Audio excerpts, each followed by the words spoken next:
Ladies and gentlemen, we are live from Montreal Dreamhack 2019. The Tekken 7 pools is about to start. I'm here with my co-host, Spoodler. What's up, Spoodler? I'm doing well. How are you today? I'm doing pretty good. I was promised some good Tekken matches, and so far, we're about to have some pretty good Tekken matches, so my expectations are fulfilled. I don't think you need to concern yourself about that, because I think we're going to get some really good Tekken up in here. We do have some pretty amazing level. I mean, I'm just looking at my screen right now, and Speedkick's name is showing up, and for a second I was wondering, is this a mistake? Is the man himself here? Speedkicks is definitely in town today. I've heard we have JDCR. So we've got Speedkicks. Yeah. We've got JDCR from Korea. Yeah. And from Greece, we've got Nivek. Oh, wow. So this is going to be a very interesting tournament for sure. Man, Montreal is big. Oh, yeah. People came out for this tournament. Big. Awesome. So here we've got JH Max Ninja against Speedkicks. The man. It's going to be our first match. This should be an interesting one. Yep. I'm not sure who Max Ninja uses, but if we're going by his name, I'm going to assume Raven. Yeah, I mean, takes a Master Raven main to know one, doesn't it? Well, turns out I'm very wrong, because we're going to get an Asuka player right now. Asuka. So they did a lot of changes to Asuka in Season 2, from what I've understood. She used to be like a pretty trashy character. Well, she definitely had some weaknesses, but now she's got a lot of tools that hopefully we'll be able to see in action here. Probably for the last time in tournaments, since Season 3 is just around the corner. It is. I wonder how many people are going to be cheesing geese. Because I've been warned, I've been told you are going to see so many geese this weekend. You better bring that soy sauce, dude, because it's happening. We will see. But now we're going to head into the match now. Starting on that nice Final Fantasy stage. Oh, yeah. Asuka looking pretty. I love the music on this stage. Oh, yeah. So hype. On every stage, basically. Alrighty. So Speedkick's already starting off. Oh, got behind her. The pressure on the lows. Doesn't know. See, if you hold back in that situation, you're going to get launched.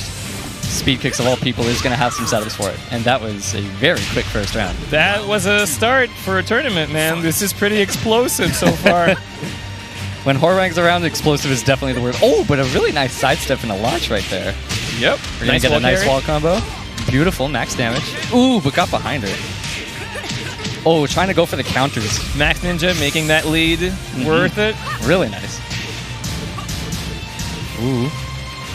Horrang's going to be trying to push her towards the corner. With the rage, too. That is going to be nasty if it hits. Ooh, that's a good hit. Yeah, that's right into the corner. Ooh! Oh, no, he just misses it. He's still in there, though. He's still in there. Ooh, oh, my God. That's dead. He just had it. Hopefully, he can still have his... yeah, hopefully the tilt does not happen. Exactly. Still the first game. We're only 2 rounds in. Yeah. It's not over. Oh, boy. Jeez. The Korean space program is in. Oh, yeah, there's the setups. There we go. Launching rockets left and right. Somebody called Elon Musk. Jesus. Speedkicks is going to be throwing out a lot of those little setups. Just pretty much testing to see what his opponent knows. Yeah. Wow. I think Max Ninja might have failed the tilt after that miss, but hopefully another game can... It can be tough to recover from something, from a loss as intense as that, but I'm sure that Max Ninja has what it takes to get through it. I mean, round 2 was pretty solid on both ends, so... All he did was he just dropped that last little hit of the combo, so he could take it. He has proved that he could take it far enough on Speedkicks. Yeah, absolutely. To potentially get around, so... We might see... Did we get a stage change here? We did, so no walls now. Won't have to worry about walls. Yep. But Asuka being a defensive player, or a character rather, she's going to have... If she ever does not have a life lead, she's going to have a hard time. So we'll see how this is handled. Round 1. Fight. Ooh. Yeah. Here we go. Started off the same way, too. Oh. Yeah. This is the Horrang stuff. The pressure is unreal. Yeah, now Speedkicks. Ooh. There we go. The counter combo starter.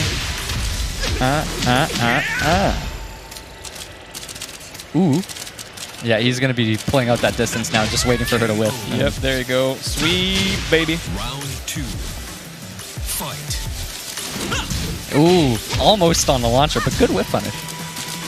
Yep, I think he might be getting a little... Oh, yeah. Beautiful launch. There you go. Full combo.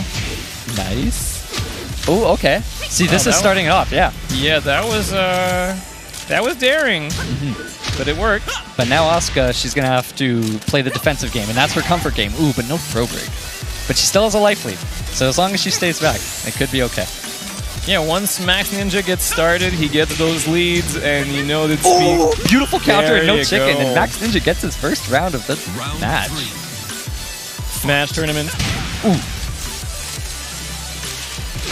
Nice. Getting those nice low pokes. Ooh, nice Wow. whiff punish He from saw Speed a Kicks. door opening, and he broke in. Oof, not blocking. Now he's looting the safe. He's just Jeez. doing a lot of that axe kick. And now he's running away, because he has no reason to get in. Ooh, but a nice little counter hit. Oh, but Drops the the combo combo. drops. That was unfortunate. So hard not to feel the pressure in a tournament like this against a player like that. For Like Speed sure. Kicks. In your first game, that's tough. Ooh, nice. Not respecting that. Launcher. Get out of here with those little flamingo dances. Ooh. Oh my gosh, making him duck. Oh boy. This is gonna hurt. Aye. Jeez. Well, this is gonna be tough to come back from. He does have rage though. Yep. Anything is possible in the Tekken world. that was my really God. good. That was really good. Oh, and another drop. Thought he was going to go for a launcher there. Still in there though. He could do it. Oh, interrupted the rage drive. Yeah, that was pretty convincing, but a good showing from Max Ninja. Yeah, absolutely. For a few rounds here and there, he almost had a lead. It felt like these guys were pretty even. It's hard to deal with all that pressure, though. Like, Warang is like notorious for being annoying to For deal sure, with. just like constant offense. And Speed Yeah. Kicks is doing a really good job of weaving between that hyper offensive style, and then the moment that he got a life lead, he just backed off and said to Yep. Asuka, "You have to come to me now." Yep. So You are in my world. it was really well played. Welcome to the shadow realm of kicking, of Taekwondo. That's what he does Um, best. Do you know if Speed Kicks got his name from Warang?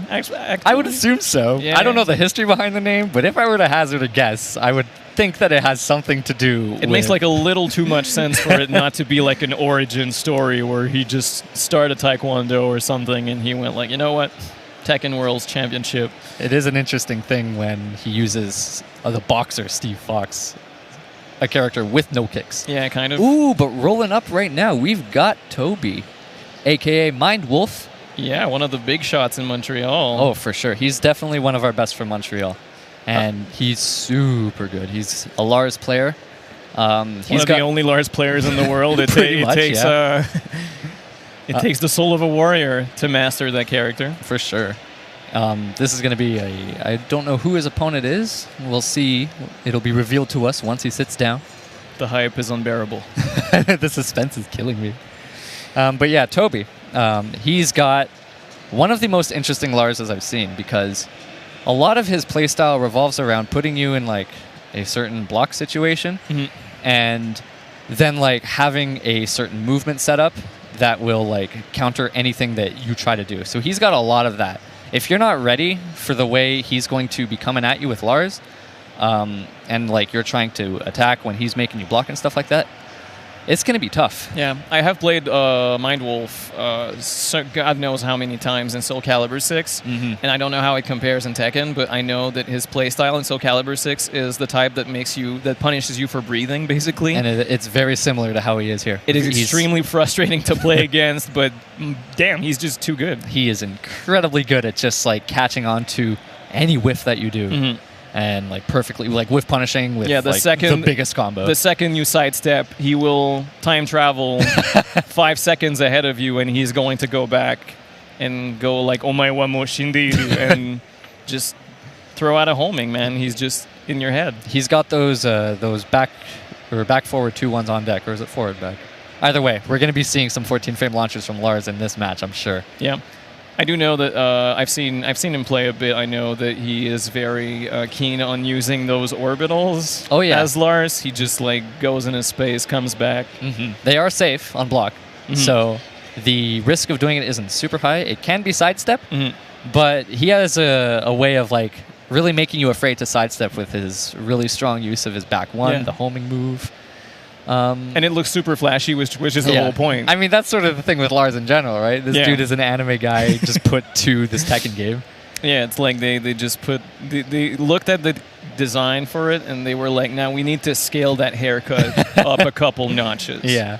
We have one little flip going up. Let's have maybe 5, 6 more. Yeah, his hair needs to go in 5 different directions. It's kind of a mix-up in itself, really. You never know in which direction the hair is going to go next. With any luck, we'll see a buff to his hair in Season 3. Oh, man, I think that might unbalance the game a bit. Just too much. Yeah. At that point, no one will be able to handle him. I mean, maybe, I don't know. I'm trying to think of which guest character they could put in the game to sort of give him a rival. Like, who in... Well, he's already got Noctis, right? It is. Oh, yeah, it is true. in the lore now that the Lars OG and Noctis are like buddies. They're homies. Yeah, it's true. Wow. It is true that they put Final Fantasy, which is like the OG silly anime hair. Oh, for sure. In the world. So Noctis and Lars, they're best buddies for that sort of thing. Yep. A lot of people don't know Lars is actually, he appeared in like a Naruto game, I think, because like one of those Ninja Storm games. I've never played it, but I have seen gameplay of it. Like, what is this Tekken character doing here? So Lars has traveled. He's been in anime. He's been in Final Fantasy now. Yeah. Wow. Dude, this Swedish boy, he is traveling, man. Yeah, he's got a couple stamps on his passport. I mean, if they put Negan in Tekken, anything is possible. At this point, yeah. Literally anything is possible. Like, I'm just waiting for, I don't know, man, Super Mario and Dragon Ball Z Fighters at this point. For sure. There are like little bits and pieces of connections there that can tie like any character to Tekken at this point. What I really thought was cool, though, with Tekken, with the whole Akuma guest thing, is how they literally put Akuma in the story. Yeah. Like, it wasn't this, okay, it's the Tekken story. It's still a bit tacked on, but there was an effort there. They didn't just, like, he has a throw big him part in it. In the can and be like, by the way, Akuma shows up.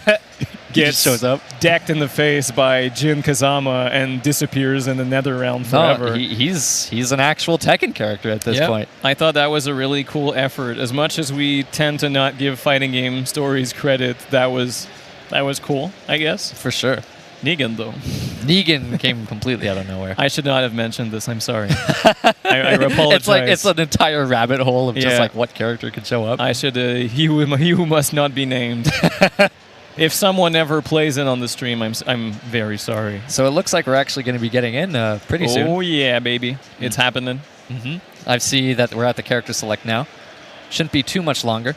Looks like Mindwolf might be picking Heihachi, going for the other silliest hair in the Tekken franchise. It does seem like a little bit of a trend, but knowing Mindwolf, I think he's pretty much set on Lars. So. Yeah, he did tell me he had like this connection to Lars. Like it's his character, and I know Lars has not been the kindest. The tier list has not been this kind to Lars in the recent years, but a lot of Lars players have been talking about how they've been really pining for buffs for this character. But he is getting buffed in Season 3, right? Is he? Oh yeah, for sure.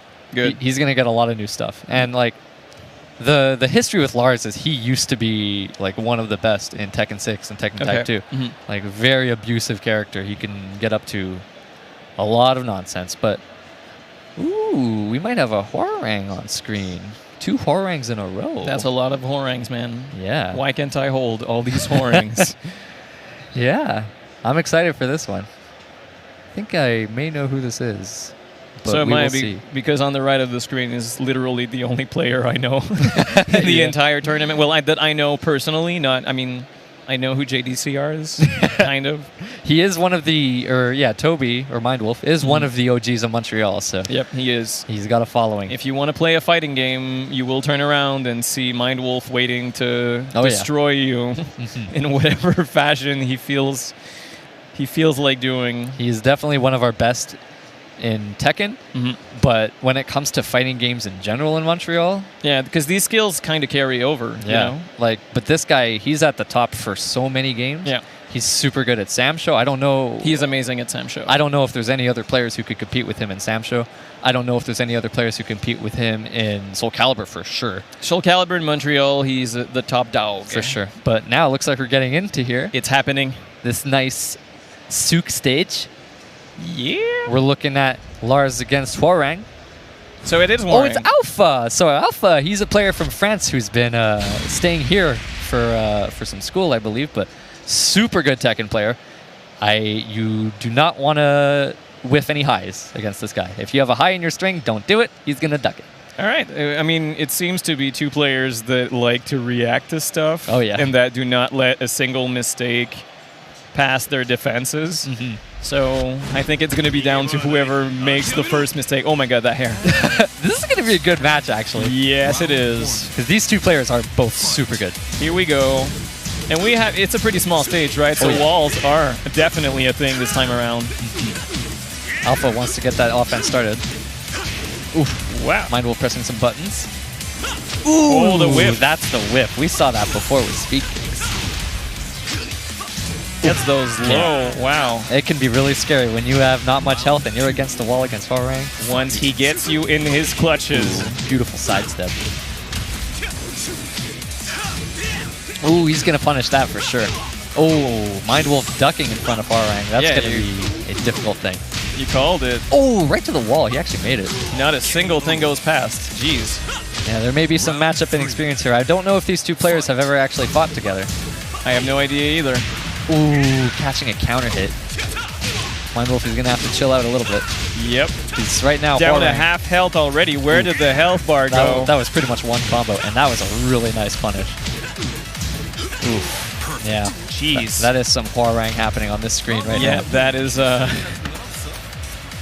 Like I was saying about Alpha, he's a super good player. He's like all the way from Europe, from France. They play a lot of Hwoarang over in Europe. I think Alpha may be one of the higher echelon ones. I'm not too sure, but he's incredibly strong, and he's making a really good show right now. That's for sure. I don't think I've seen Mindwolf not dealing with pressure that much since ever. Mindwolf. Like I say, I don't know how much experience against Hwoarang he has because before Alpha came around, we didn't have any Hwoarang players. So, I guess we'll see what's going to happen. And matchup knowledge in Tekken is a huge deal because of all the characters and all the hundreds of moves and everything. I assume that one bad matchup can ruin a tournament for a lot of people. It has certainly happened before. But did it happen to you? You seem to speak from a, a dark place in your heart. It's from a place of experience. All right, let's see if Mindwolf can turn this around with this fabulous hair of his. Let's go. We'll see if he can make some adjustments. This is weird. Is he checking buttons or? It seems like it. This is a real match. Is it? I don't think this is a real match. It definitely is. So maybe look at that cowboy stare. maybe this is tournament mode. They meant to go to another stage, and then like some confusion happened. So we'll see. It would make sense to me for Mindwolf to not want to give Hwoarang some walls. But on the other hand, Lars also likes his walls. Yeah. But maybe he's thinking he needs like just that little bit. Yeah. Like he would rather Hwoarang not have walls than himself have walls. I think it might be a good decision because his problem last match was momentum. Oh, for sure. His turn did not exist. So the moment Alpha got like any hit on him, even the moment he made him block, Mindwolf was pretty much stuck in that. Yeah. So I think it would be a good decision for him to not. But he did pick Mishima Dojo, though. And this stage does have walls, so this could be just a personal preference. Maybe he likes the way the stage is shaped. It's a music thing. It's a music thing. When that round 3 music kicks in, Mindwolf will tear off his shirt and unleash the beast within. We will see this. I've seen it happening. Oh shoot! So many times. I'm not promising anything, by the way. Please do not quote me. This is a stage. Do not quote me on this. This is just a stage. Akiamiru. Yeah, definitely tournament mode. No skipping of the cutscenes. Yep. No respect bringing his motorbike in a dojo like this. Where did it go? Oh, already. Mindwolf pretty much right now letting Alpha roll on him around. Yeah, more defensive. Ooh, but a drop to that combo. Staking dangerously close to that wall here. Oh, here it goes, the momentum. This is a start. It's coming back. Oh, but see, that was interesting. He dropped the combo, but it became a reset. Yep. So it's almost like he did it on purpose. It's almost as if he did on purpose. Another combo drop, but a very nice whiff punish from Alpha. It's looking better for Mindwolf already, though, so I think whatever he did might have worked. but this is not looking good because right now Hwoarang's at the wall. Yeah. Mind Wolf is going to have to get out of here. Almost half a health bar gone already. So much. He's staying on the offense, and I don't know if I agree. He should definitely make a little bit more space, I feel. Kind of resetting, though. Alpha doing it for him. Wow. Ooh, the plus frames. Getting a hit. Oh, okay. Pushing him towards the wall. That blue stuff. Ooh, nice. That was beautiful. There. Gets the wall, but can't reach it in Very time. good from Mind Wolf. See, now, all he did was get one hit, and all of that momentum was in his favor. Yeah, exactly. I think once he gets the train going, he gets to land a couple of hits here and there. Oh, and wow, the poke he pokes. Ooh, but there's that orbital that you were talking about. Yep, the NASA. Call the NASA. It's happening.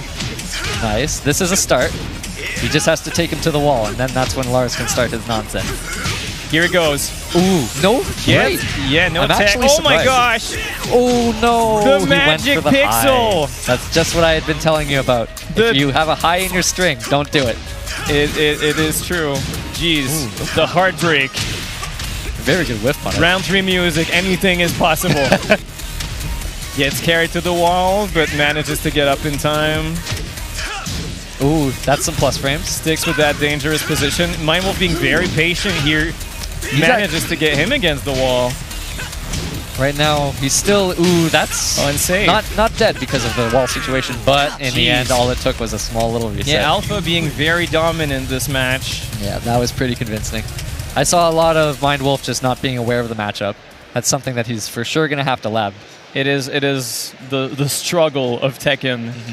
I mean, we've seen what someone with the right skill playing as a panda can do to like the most experienced people in the world. True.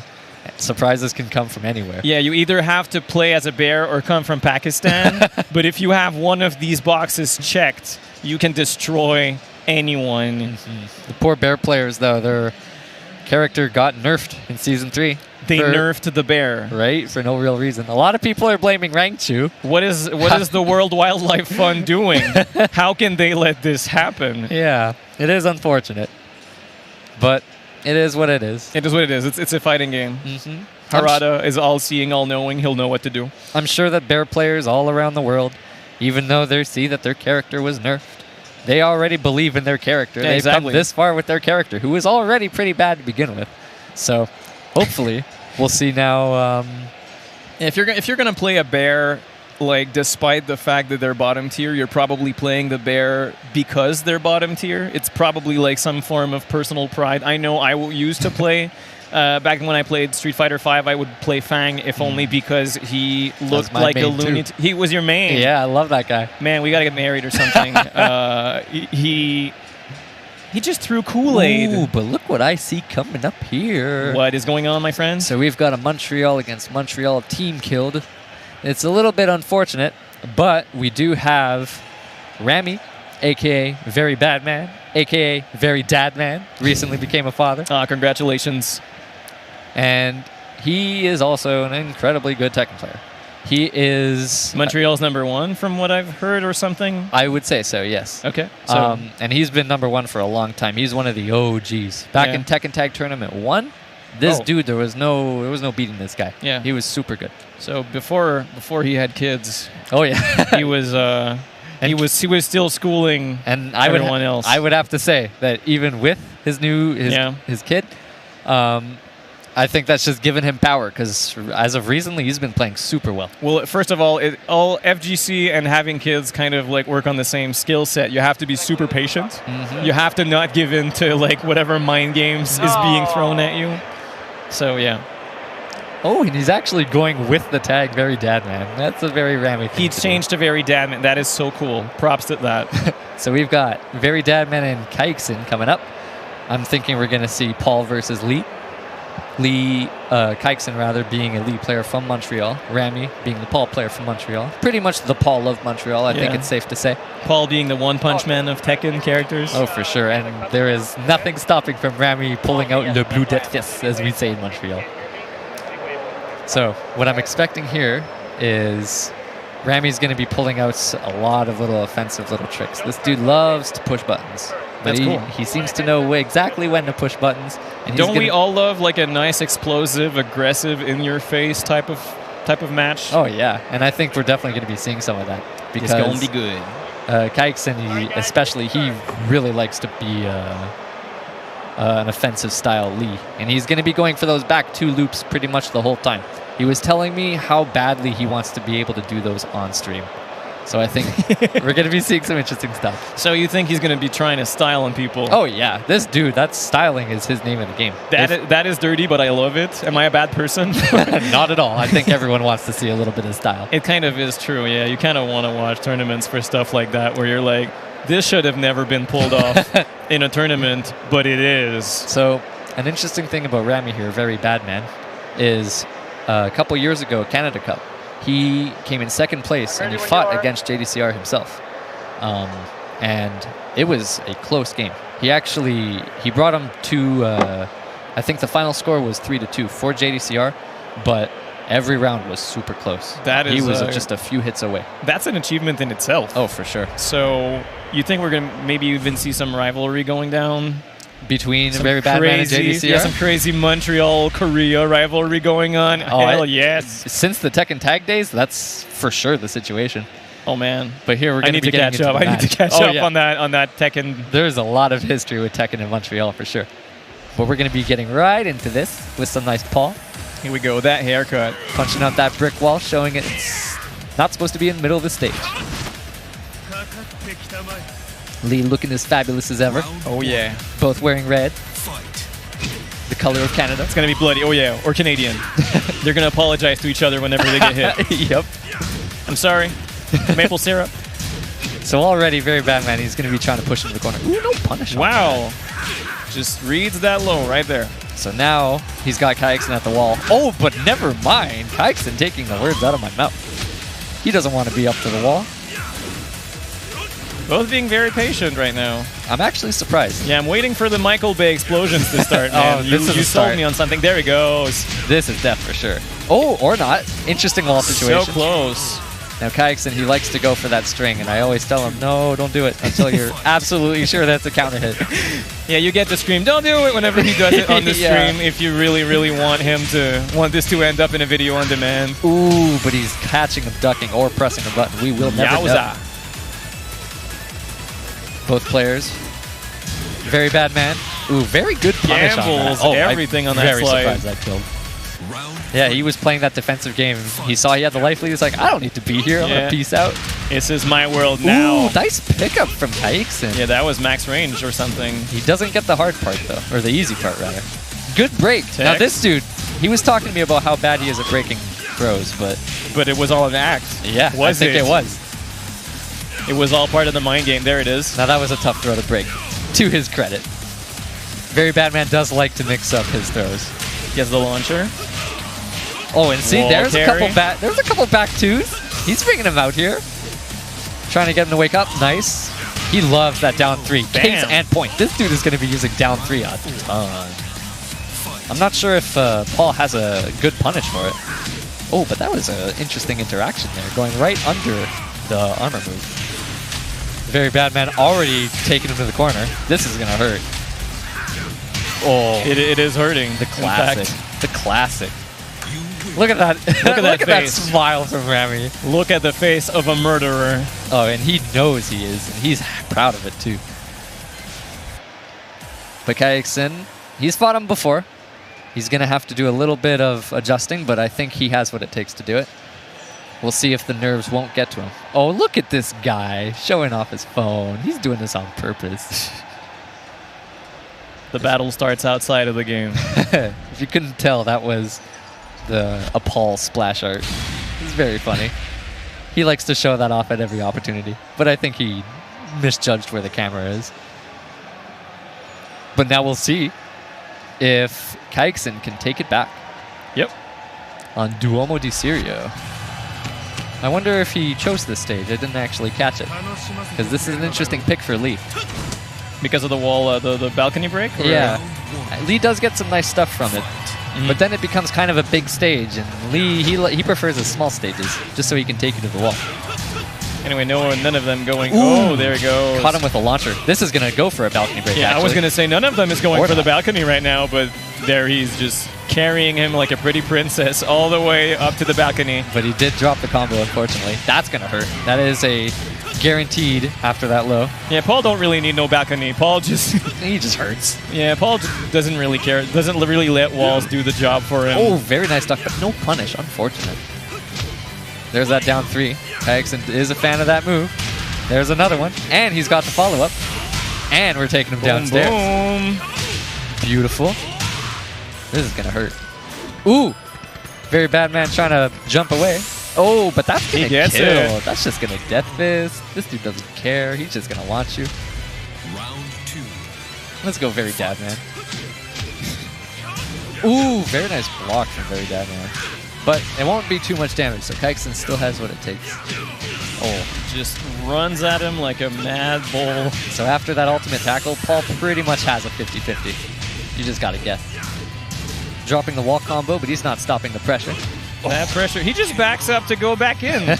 He's like, you want out? You want it? Nah, bruh. Not happening. Not in my house. That's just how Very Dad Man plays. He wants to be very close to you all the time. Not in my Duomo di Sirio, senor.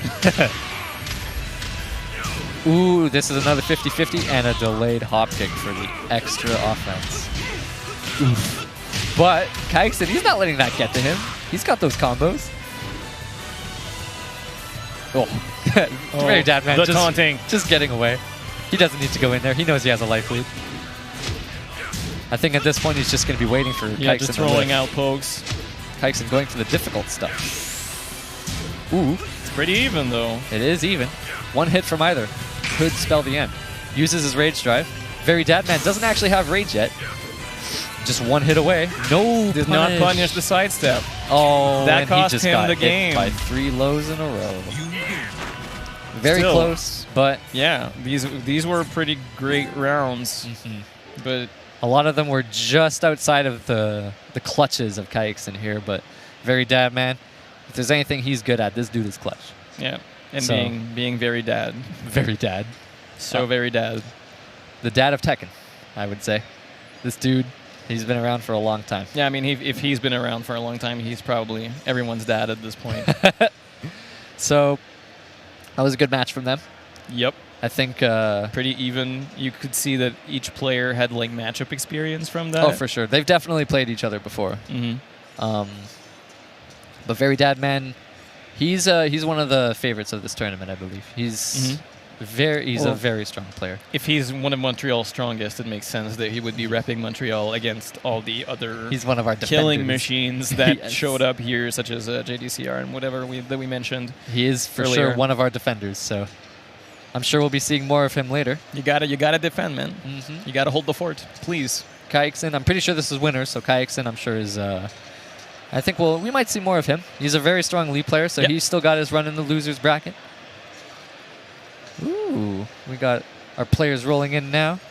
Oh, we've got Far East Magic, also from Montreal. That is a cool username. It's the most wonderful. It's so fun to say too. It Far really is. East Magic. Yeah. So this dude's a Josie player. Oh, that's cool. He's also one of the 4 Sams of Montreal. For some reason, a lot of people are named Sam, Yeah. myself included. Oh, that's pretty cool. It's kind of like an anime thing, you know. Before you go, you must defeat the 4 Sams. Yes. One of them plays Josie. We're the His name gatekeepers. is Far East Magic. So Far East Magic, he's a very strong player. Mhm. A lot of people, I would say, he has like a play style kind of inspired by the Korean play style of just Mhm. kind of waiting, like doing a lot of movement, just waiting, like annoying you with lows. Josie having one of the more annoying lows with her down 4. So I'm sure we're going to be seeing a lot of that. We're going to be seeing a lot of just like generally really good whiff punish because Far East Magic, he's another one of those OG players. So I'm sure we'll be seeing. Excuse me. I'm sure we'll be seeing a lot of that. On the other side, though, I don't recognize this player, but we will find out, I'm sure, pretty soon. Soon enough. You did say there was like that he was influenced by the Korean style. Is there like a Montreal style? Do you just like pour gravy on your opponents or whatever? Exactly. Like, how does it translate? A little bit of cheese curds. Yeah, exactly. Yeah, we do have a little bit of a cheesy play style. Yeah, everyone just picks geese. Oh, Nah. yeah. Well, actually, in Montreal, there aren't any geese players. Is there? Because we have one, but he doesn't come around to the locals as much. I don't know if he's here, but... Are you talking about Malau or someone else? Yeah, that is what I'm talking Wow, about. so he really is the only geese I think player. he is the only geese Big player. shout out to the only Montrealer geese player that is apparently not here. So we've got Far East Magic against Prince Purple. Prince Purple. He does seem to be from the United States if we're going by his T-shirt, or his jersey, I should say. And we're going to be rolling right into this nice match. I don't know who to root for because these two have such fabulous usernames. I cannot. They really do. I cannot pick a side. Ooh, we've got a Dragunov. I wonder if if Far East Magic has a good amount of Dragunov experience. We will find out. We're going to get right into this nice last day on Earth. This match will decide who lives and who dies. or who dies. Who's going to be Zombie Chow after this? Dragunov already looks kind of half dead. So He really does. He can blend right into the zombie. Exactly. Doesn't Oh. even need to. That is a heck of a start, but not much of a combo. Oh, that's a combo That's starter. a combo if I ever saw one. There you go. Caught him out of the air. Although Far East Magic does not have the life lead for sure, so he's going to have to make something happen. And that is certainly something. That is something. That is a wall in someone's face. Ooh, that's a really nice punish. But that wall is getting in everyone's face right now, ruining Jeez. everything. That wall is made of adamantium or something. Even the Kool-Aid Man could not break through it. There you go. Ooh, see, he actually tried to press something on his plus frames, which is not the best of ideas. But Prince Purple, I'm sure he's going to be able to make some sort of adjustment. Ooh, that is a setup. Yep. If Block you- the mix-up, but at what cost? Oh, already in the corner, 10 seconds into the match. This is Won the battle, but is losing the war pretty rapidly right now. This is going to be a tough one for Prince Purple. He's hitting him with those counter hits. Round 3. Hopefully he won't find himself at the wall right away. He has the Magic 4. Yeah, he is catching him with a lot of little setups. Bam, bam, bam. Right in the Jeep. Ooh. Far East Magic catching on to every Counter punish. hits. Jeez. That's what happens when you try to swing when you're that negative.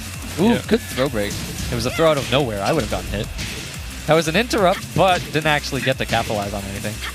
Yeah, all he can get right now is these little quick pokes until an opportunity presents itself, but he's getting there slowly. Oh, nice interrupt, but again, no combo. How unfortunate. Yeah, I think that might have been the opportunity that he was looking for, but Prince it's going to be Purple. tough to create another one. He's kind of playing a little bit afraid, I find. He's respecting Josie at the moments where he Can you doesn't blame him really if need he's to. surrounded by Jeeps with a gang of like bloodthirsty manhunters? Yeah. Anyone would be scared in his situation, but yeah, Far East Magic really putting on that pressure there. Oh, yeah. Far East Magic has caught on to the fact that Prince Purple is going to be trying to be swinging after blocks, which... So Far East Magic is just going to be abusing those plus frames. Yeah, he's just like creating those opportunities instead of Ooh. waiting for them, which is what Prince Purple needs to be pulling off. There you go, interrupting.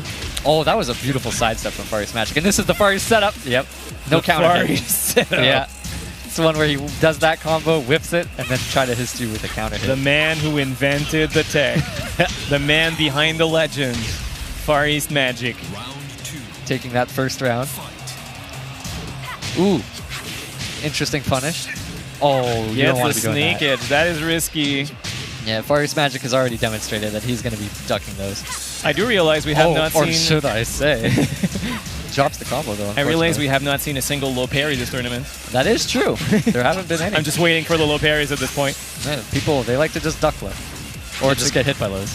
That might be Prince Purple's round. That Good is. combo, taking out almost half of the health of his opponent. That is a good start from Prince Purple. Let's see if he can keep up that momentum. It is on his side now. Ooh, he's been doing a really good job of interrupting that, but Yeah, his those- combos, he's never ready for them. Yeah, those jabs do not do a lot of damage, but at least they stop the monster in front of him. Just catching the launch. Oh, that's sidewall coming back to haunt him. That was a beautiful punish from Far East Magic. Yep, not letting a single one slide. Here we go. Might be final round for these guys. Ooh. Oh, went for another low. I can hear These him. lows are nasty. He just lands them every time. It's small, but in the long run, there you go. Almost down to a third just with pokes. Catching him on the plus frames. Ooh, nice little tackle.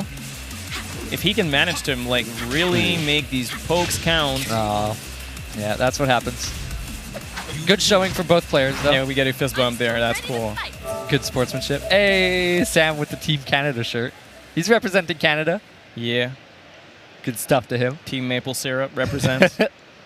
Don't forget to pour it on literally everything you've ever felt like eating. It just completes every meal. Yeah, it just makes everything better. It's like explosions or whatever. If you're not from Canada, you haven't tried maple syrup, try it out. Yeah, we might have international viewers right now who are wondering, is maple syrup really this good? Is maple syrup real?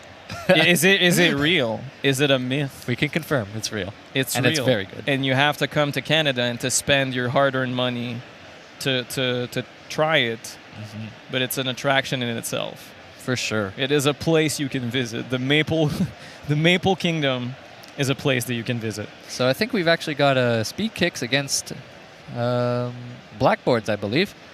Speed kicks coming back to haunt us on the stream. Blackboard's from Toronto, one of the premier Toronto Geese players. I don't know if they have any other ones, but he's definitely one of them, and he's very strong. So we are going to see some Geese action. Oh yeah, for sure. The Geese action I was promised. All right. So we're going to be taking a little bit of a break, and then after that we'll get right on with some nice Tekken. Yep.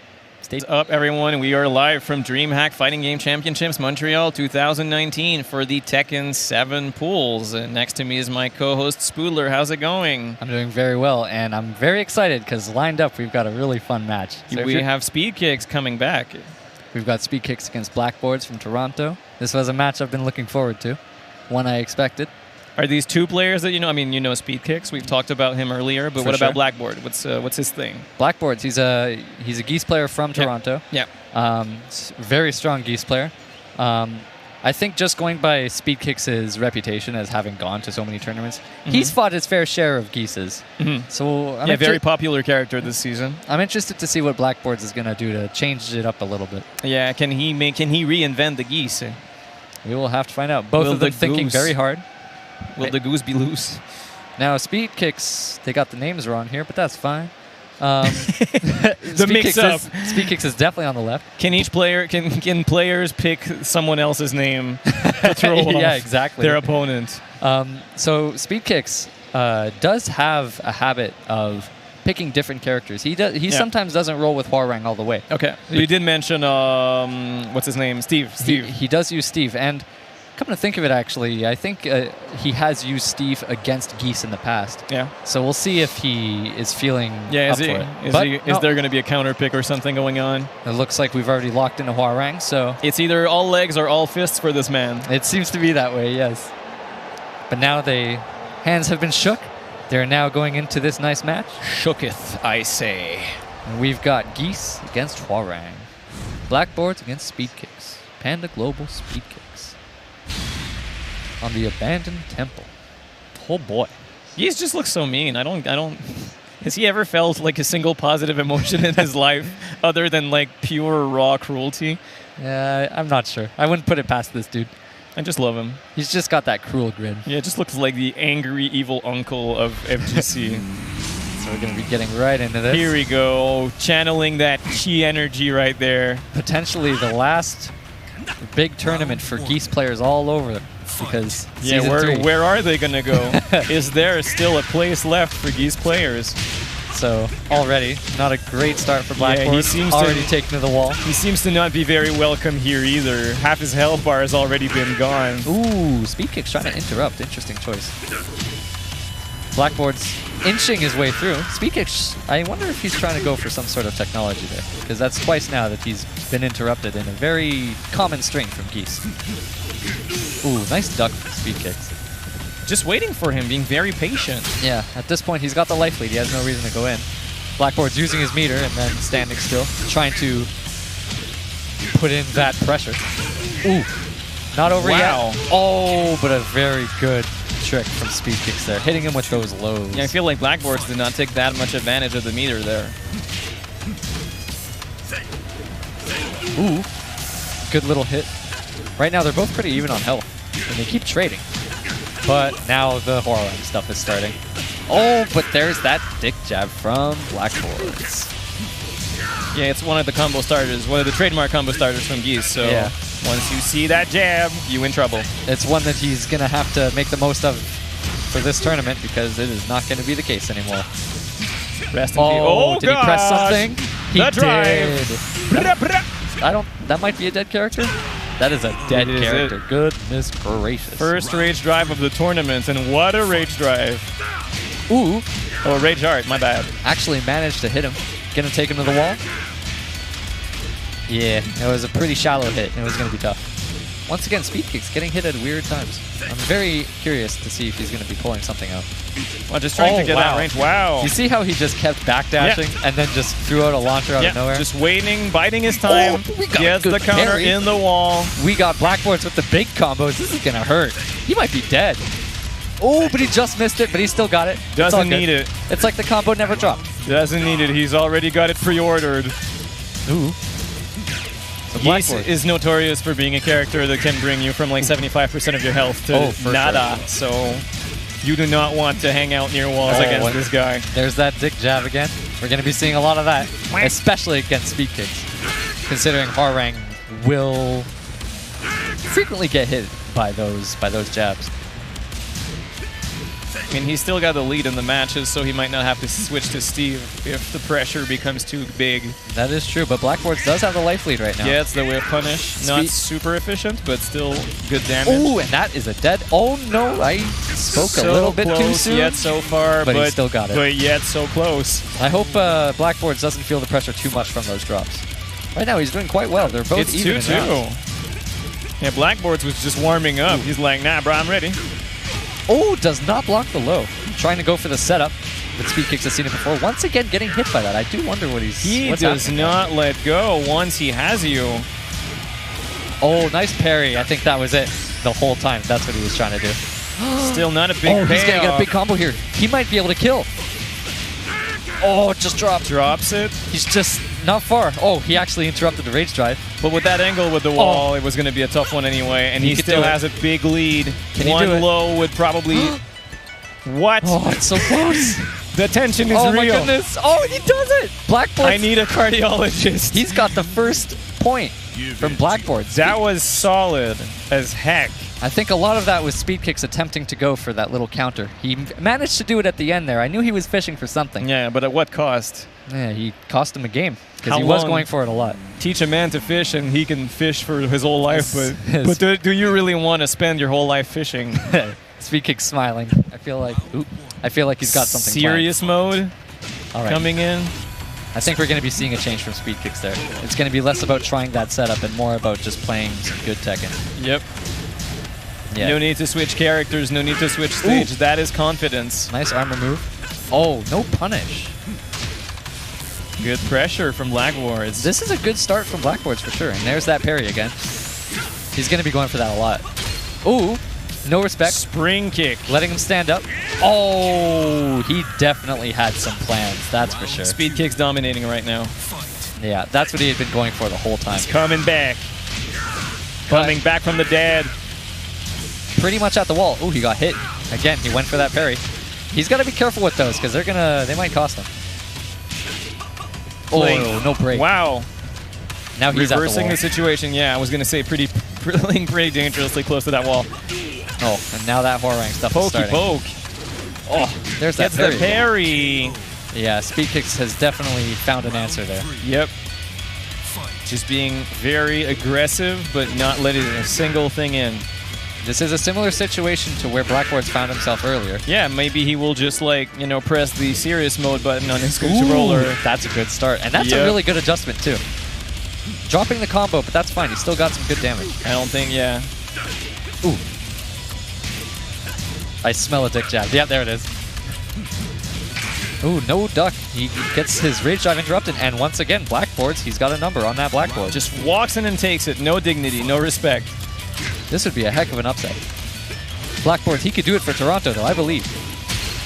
It's only 2 rounds away. Actually, he's doing it for Canada, come to think of it. No punish on the low.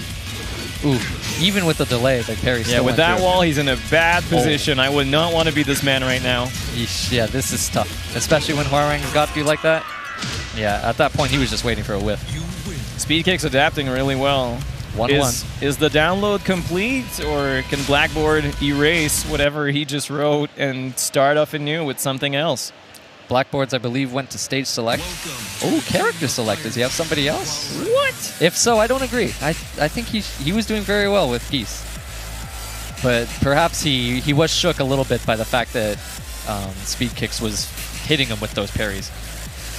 Do you have any idea what he's going to pick? I don't, actually. I've only known him to be a Geese player. So it's Geese or nothing most of the time. And there it is. Yeah, sure enough. The it was mix-up. Yeah. He just did it to scare me. But now he can choose stages. And decides not to. It got us talking, so it worked. This is the mind game. Exactly. He goes all the way to character select. Yeah. And goes to Wait stage 30 select. seconds. Doesn't pick the stage. He was using it to calm down, I'm sure. To gather his thoughts, gather his nerves. Speedkick's in that mastermind stance right there. Mm-hmm. Trying to plan the whole thing. Now we're going to be getting into this on the Devil's Pit. Pretty small stage. Good stage for both characters, but then it opens up to an infinite stage, which I think benefits Geese a little bit more. So this is going to be for the match. It is. The hype is real. Geese looking as smug as ever. Oh, Hwoarang telling him to cut that out. there you go. Ooh. Nice little low. Oh, and there's that dick jab. Just exchanging these hits like that. And it's like none of them is scared of the other player right now. It's like they're like, I've seen everything you can do to me. There is a lot of disrespect going on for sure. Oh, that's just tough. It's Yeah. like they forgot how to block. This is amazing. Yeah, so that's a tough move to have to deal with from Hwoarang. It puts you back turn, and you gotta just deal with the mix-up afterwards. Ooh. Both being a lot more patient after that explosive first round. Once again, he went for the parry, but I think Blackboard's either delayed it or managed to find a way to make it not be parried. That is a good adjustment. Oh, he gets hit by the mid. Big damage. Look at that. Manages to miss the plasma sword, though. Oh! In the wall. Blackboard's showing that he's got parries of his own. Eat And he brick. managed to get the combo. That's 2 rounds apiece. What Or a 1 round apiece, my bad. turnaround. Just shoving this guy's face into a wall. Dude, we have a real match here. Yep. Speedkicks, he's yeah, I think he thought maybe he'd get through this a little easily, but Blackboard's showing that he's no slouch. Pokey poke aggression going on. Use the meter just to get... Oh, the low parry! The first low parry. The first low parry. Hallelujah. It's happening. Getting wall All carried. the way to the wall. That was really well done from Speedkicks. Half a health Oh, gone. no punish on the plasma sword. Unfortunate. But caught Speedkicks ducking. It is a 50-50 after all. Oh, tried to get that dick jab. Speedkicks read that like a book. Those punishes are insane. Oh, There we go. you notice Speedkicks is doing a lot of jumping now just to avoid those dick jabs. He's caught wind that Blackboard's is really enjoying using those. So now no walls, so maybe Speedkick is going to have to work a little more for his damage. Oh, no throw break. I'm very surprised. Oh, see, Blackboard's just coming in with those jabs. Launcher. That was amazing from Speedkicks. He was definitely saving that one. Oh, what a beautiful punish for What? that counter. I've seen this happening before. Oh, no.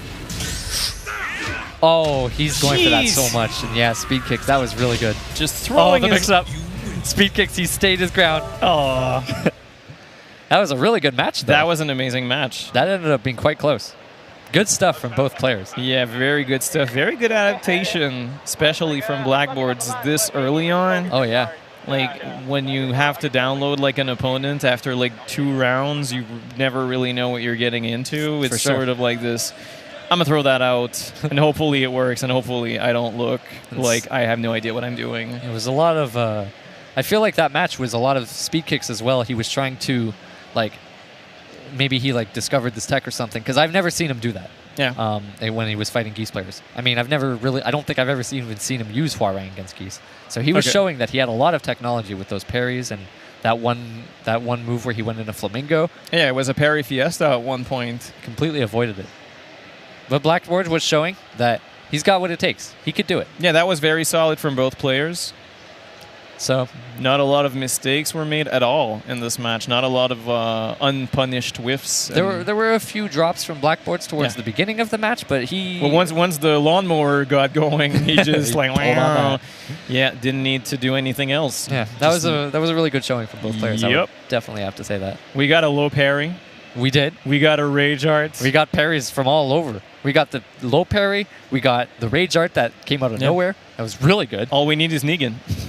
Just get us a Negan match, and we're happy. I don't think we're going to be seeing it. You don't think we're gonna? I mean, it is Montreal Dreamhack 2019. Anything can happen. Anything right? could happen at Dreamhack. Just waiting for Harada to show up, announcing Super Mario for Oh boy. Tekken 7. It's not Something out of like the that. question. We can have anyone in this game. Yeah, anything is possible if you believe in magic and or Harada. So it looks like we've got Noctis coming up. That's Noctis, the player. The player, not the character. Yeah. Who, interestingly, does not use Noctis. He uses a lot of characters, but I don't think any of those characters are Noctis, which I found is a little bit ironic. Yeah, do we have the origin story behind that? I do know that Noctis is from Toronto. Okay. Super good player. He was telling me, though, that he hasn't had as much time to play lately, but he's still super solid. I was playing him in casuals. He was doing really well. So I think he's one of those players that, depending on who he's fighting, he's going to be using like a character after he sees who you pick. Okay, so yeah, the first game doesn't count, basically. Well, I mean, what I'm expecting is at the character select, he's just going to wait for them. Like, you pick your character Right, first. yeah. I'm going to see who you choose. Okay, so even before the first game. Oh, so we've got Alpha back. So once again, interesting how this turns out. We got 2 Hwarangs in a row. Jeez. So this will be an interesting one. I wonder if Noctis has a character as an answer for Hwarang. I know he's got a Bob, he's got a Kazumi, Brian. I think he has a Fang as well. So That's a lot of characters. yeah, and I think I'm not even naming all of them. It seems every time I play him, he's using a new character. So A man of many faces. it could be anyone. But Alpha, he's got one character, and that character's name is Hwarang. I love how this guy has like 100 characters, but none of them is Noctis. Isn't that great? That is, I believe his like whole thing, his whole shtick is to master every character but Noctis. That would be Probably. like the ultimate tech, Ooh. the ultimate mind game. Looks like he decided to go with Brian. So this should be interesting. Brian against Hwarang. This is a matchup that I feel I haven't seen very often. From what I understand, Brian is really good at punishing mistakes and stuff like that. Oh, yeah, super good. So it might be what he's going for with Hwaring. Because if you're going to take out that, if you're going to defend against that much aggression, you sort of have to be ready to punish every little mistake. Oh, 'cause for sure. Otherwise, can you really turn the tide? Can you really reverse that momentum? He's probably going to be trying to whiff punish every single whiff with a jet upper. I'm expecting it. We'll see if that holds true. So this is Canada against France right now. I'm certainly interested to see this sort of matchup. Those are 2 countries that you don't often see get to fight each other. Breaks the camera 3 seconds in. Round 1. Match is over, everybody. Go home. Oh, but no, we are just beginning. That carry. We are beginning straight to a wall combo. That carry. Just jabbing him out of the air. Ooh, no throw break on that. Look at that damage. Right now, Alpha not letting Noctis get anything started. Is Noctis aware that the match started? There he is. Ooh, very nice avoidance. Yeah, from Alpha. getting some terrain back. Alpha, he saw speed kicks doing all those Using- parries. He went for one. Oh, but look at that. After all that stuff, it's Noctis that ends up taking the first round. The guy just picked up the controller, saw that he had rage, and he just took it. Very well played. But a nice little sidestep from Alpha. And he is going non-stop on that Hwarang. Ooh. Scaring him with those little taunts. Look at that armor. Wow! Oh. I don't know who took the most damage out of that, but Alpha was certainly in a better position to take advantage of it. That was so good from Alpha there. Going in the back turn to make Noctis think about pressing a button, but coming in so fast. You think you gonna press button, Look but at you that don't. movement. While standing launcher, To the wall? taking Nope, not advantage quite. of that high crush. Ooh. Oh, Noctis trying to block. Or Alpha, rather. Oh, there's a throw It's break. teched. Ooh, but nice little sidestep from Alpha. Teched again. Are Noctis, he really wants to get that throw. these guys just like look like dance partners at this point. Oh, the trades. They're about even on health. Oh, the jet. Ooh. Again. Twiddle twirl. He could have actually killed him just then. Oh, they're one hit away. Oh, Plus my. frames. Oh, what a jerk. How does this guy sleep at night? That was solid as heck. Pulling out the unblockable out of nowhere. Alpha can't be happy about that. Such a risky move. Oh, yeah, he's pulling on that offense now. He's Yeah, got Noctis he's stuck in the pissed. corner. The man is enraged. And he's still in the corner. He's out for blood. Ooh. All right, Noctis, he's definitely battled his way out of the corner now. He's about to get a Damn. wall. Little wall combo. Ooh. I can't believe how even these rounds are. Every round it's been Ooh. an even health bar. Now we've got even on rounds. There we go. This is a match. Both players are really getting into each other's heads right now. Yep. Oh, nice punish. I like what I'm seeing. Alpha, he's going for those sweeps a lot. Look at that little dance move. Yeah, just like no going full John that was Travolta. an There you go. incredible punish. And he's dead. That Wow. was really well played from Alpha. The perfect sidestep, and then going right into that. That was super good. Yeah, just dancing, the prancing big ol' around, launcher. just waiting for a couple seconds. That was very impressive. Did my little steppy thing. So, Bam, bam. as is Noctis, as he usually does, he is going for a character switch. He's going for Bob. He is going for Bob. I don't think I've ever seen a Bob in a competitive Well, you're going to be seeing some interesting stuff then. environment. Because his Bob is solid. I think Bob might be one of the characters that he was using the longest alongside Brian. Gets random, but gets the same stage. Oh, interesting. The jungle does not let go that easily. Can't take the jungle out of the Noctis. Exactly. But he got the shirt that fits with the whole scenery, though. This dude straight came out from the jungle. Yeah. Round one. You can see from his pants that he's fought a couple crocodiles before Wow. getting there as a warm-up. Starting the round right away with a launcher. Super solid stuff. Nice little combo. Oh, Again. he's making Alpha duck. Again. Someone stop this man. Noctis. Oh. Ooh, that was a very fast wall running free. Oh, nice. He actually managed to avoid the kick. Yeah, Oh. just keeping his spacing, but now spacing is not going to Goodness save gracious. him. That was like a mirror image of what happened in the first round of the last game. Yeah, Alpha just going full French can there, just throwing his legs up in the air until they hit something, and they do. Alpha going for that sweep so often. Noctis not ducking it. It's a big risk to throw that out. I feel like Noctis has to play a lot more defensive now. Oh, Throwing out the armor moves. I still think that Bob has one of the best armor moves. No punish on that. Could have gotten something big. for an armor move, it's definitely fast. Oh yeah, I would say one of the fastest. They're pretty even on health. I think one of them is going to have to pull out the rage drive. Oh, no punish. Oh, What? I don't know. That is ballsy. Oh! What did he do? I thought he was fine. We all thought it. I think he tried to duck it. I think he thought it was a high. Wow. That's what it looked like to me. Fight. That is very unfortunate. Such a risk by Alpha, though. That would have been the game. Hopefully Noctis, he won't let that get to his head. Ooh, nice. Tex. Oh, nice Wow. duck. Oh, but no punish. Unfortunate. Very good launch punish from Alpha. Yeah, these guys get some really good reads off of each other. Ooh. As you said earlier, into each other's heads. Oh, yeah. They're in the hyperbolic time chamber right now. They've been fighting each other for centuries. Alpha wants to keep him at the wall. Ooh. He hasn't escaped. Noctis hasn't escaped the wall once yet. He's been at the wall this entire round. He really has to get out. The whiff. All right, he's making it out. Oh, what an incredible There it punish. goes. And that's going to do it. Alpha really not letting a single opportunity pass by him this game. That was really interesting because He was like, I gave you guys a really good tight game. This is where I stop. yeah, for sure. But what I found interesting there was Noctis, he didn't go for any sweeps. He didn't go for any hell sweeps from Bob. Bob having a very strong hell sweep. Also having, he doesn't have very many good lows, but the lows that he do have, they do a lot of damage. Mhm. And what I found interesting there is the first one that he went for, Yeah. Alpha ducked it Mhm. and perfectly delayed hop kick punished it. Yeah. So that just shows how in the moment and how I'm sure probably the whole game Yeah. or the whole match, this dude was waiting Yeah. for that kind of sweep. Yeah, he sort of realized that it was not going to be a good idea to throw out those sweeps, and he has sort of had to adapt his game plan, maybe. He went super aggressive on the first round. Like, definitely no need for for sweep kicks on that first game. Yeah. On that first round, my bad. But very good showing from both players. Yeah, it was good. I mean, that random, like, rage art out of nowhere, that was some pretty cool stuff. I'm still very shocked that hit. I still cannot believe that it landed.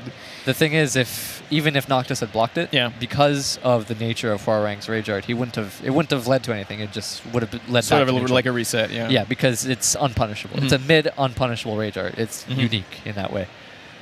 It is true. Huarang, I did know that. I forgot. Yeah. I forgot about it at some point in my long life. It's just the drawback to it is that he has to be in a stance to do it. Yeah, so you can kind of see it coming, maybe. Exactly. Because he needs to have the rage, he needs to have the stance. So it looks like coming up on here, we've got Very Dad Man once again. Again, the dad. The Paul player.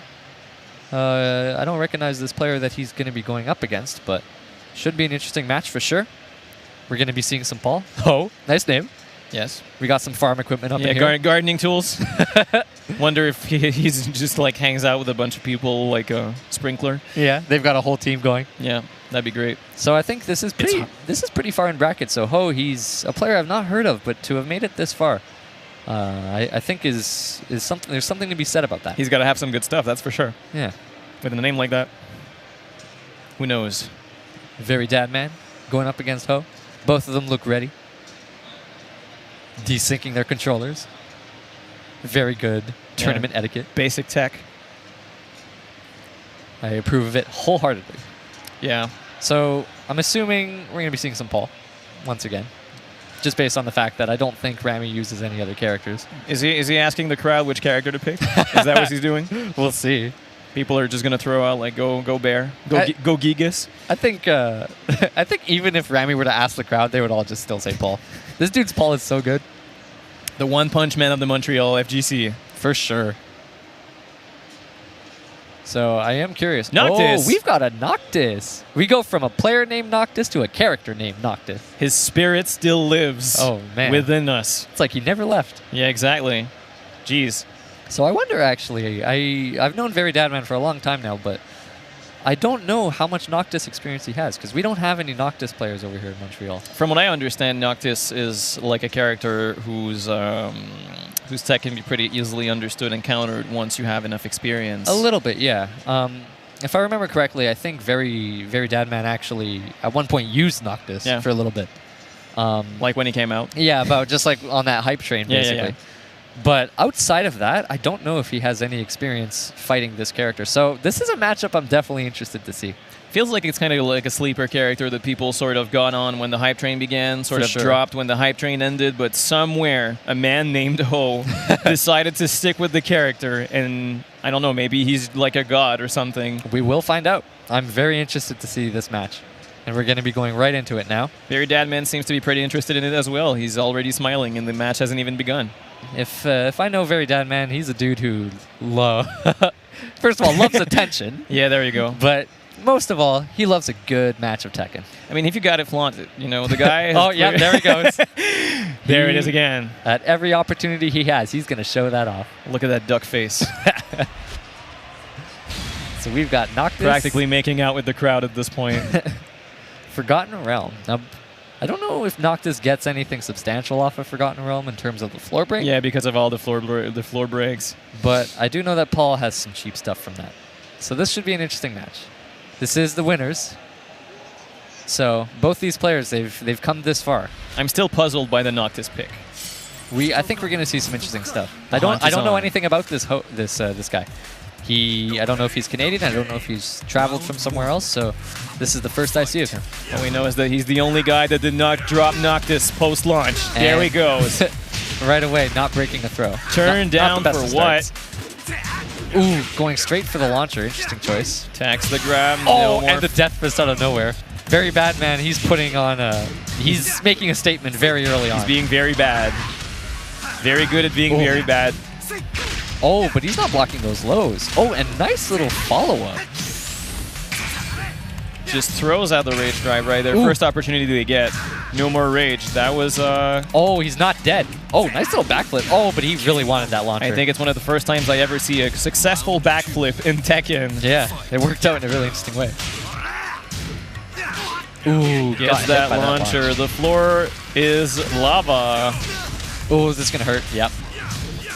Just keeps that pressure going. Oh my god, he might be dead. It's Yes. like the floor never broke. Oh, good lord, that damage. This is pretty fast. And very Even the elephant in the background is Oh my like, stop, gosh. stop. He's just an anime boy. Oh my Leave goodness, his hair the wall alone. splat. Jeez. Oh, the parry too. Oh, goodness gracious. Perfect. That was a very fast game one from Very Dead. Violence. I hope Ho can make some adjustments from that, because that was very quick. If Tekken is not rated M, it should become rated M right now, because that was some gore. That was a bit of a blow up. But let's see. Maybe Ho has seen the kind of player that Very Dad Man is. He can make some adjustments. I believe in him. Yep. Let's go Ho. Very Dadman has been taking risks. He's been throwing out these death fists, as you said, out of nowhere. Yeah, and Noctis actually has a really easy punish for Death Fist. Yep. So all it takes is one block Death Fist, and Noctis can get his stuff started. Yep. It's the full combo going on. Right into this nice Mishima building. Yep. I like it. It's like a giant spider crawling up a building. The most fancy elevator you can pay for. Wow, what a start from Ho. Yeah. There you go. I'm the death fist now. Oh, drops the combo. Oh, but not breaking the important one throw. Oh, Bam. he must have tried to duck it. But oh, the angle barely does off not accident. favor anyone. They're just dancing around the camera right now. Oh, once again, I think he's missing the ducks. Nice. All he needs is one little finish. He does not react to these lows. Ooh, very good from Ho. Very Dadman has an issue with blocking these lows that Noctis just tends to throw out. I've That might noticed become that. a problem later on. Speaking of lows, though, Very Dad Yes. Man, he's throwing his out. You don't need to react to lows if you're the one throwing them out. Oh, that's going to hurt. He might be dead, actually. I think it looks like Interesting no. Yes. A little combo drop, but it ended up not mattering. Yeah, just waits for him to crouch. Ooh. Ho trying to go for that round starter again, but it is not. Goes for a wall carry there, getting him in the corner right at the start. Oh, 2 Demo Mans in a row. 3, 4. Don't do a 4th one. Thank goodness. If Oh, Paul it might does be coming. Paul does a fourth Oh, one. nice. That was a really good launch from Ho. Yep, now he's the one carrying. He gets Oh, I the don't know if I rage agree with drive. that. He used the rage drive, so now he didn't really have his comeback mechanic after that. I don't know if I agree. It was a slight bit of extra damage, but not a lot of opportunities left to be created. Speaking of opportunities, Very Badman just takes one, creates one out of thin air. Look at that combo. Does the stomp. All that damage. Even staying on the ground, admitting defeat is not enough for this man. He wants your blood. And I noticed there was no punish on that Death Fist either. And he's Punishes the spring kick. dead. That is it. Relentless. Amazing display of dominance by a Very Dadman.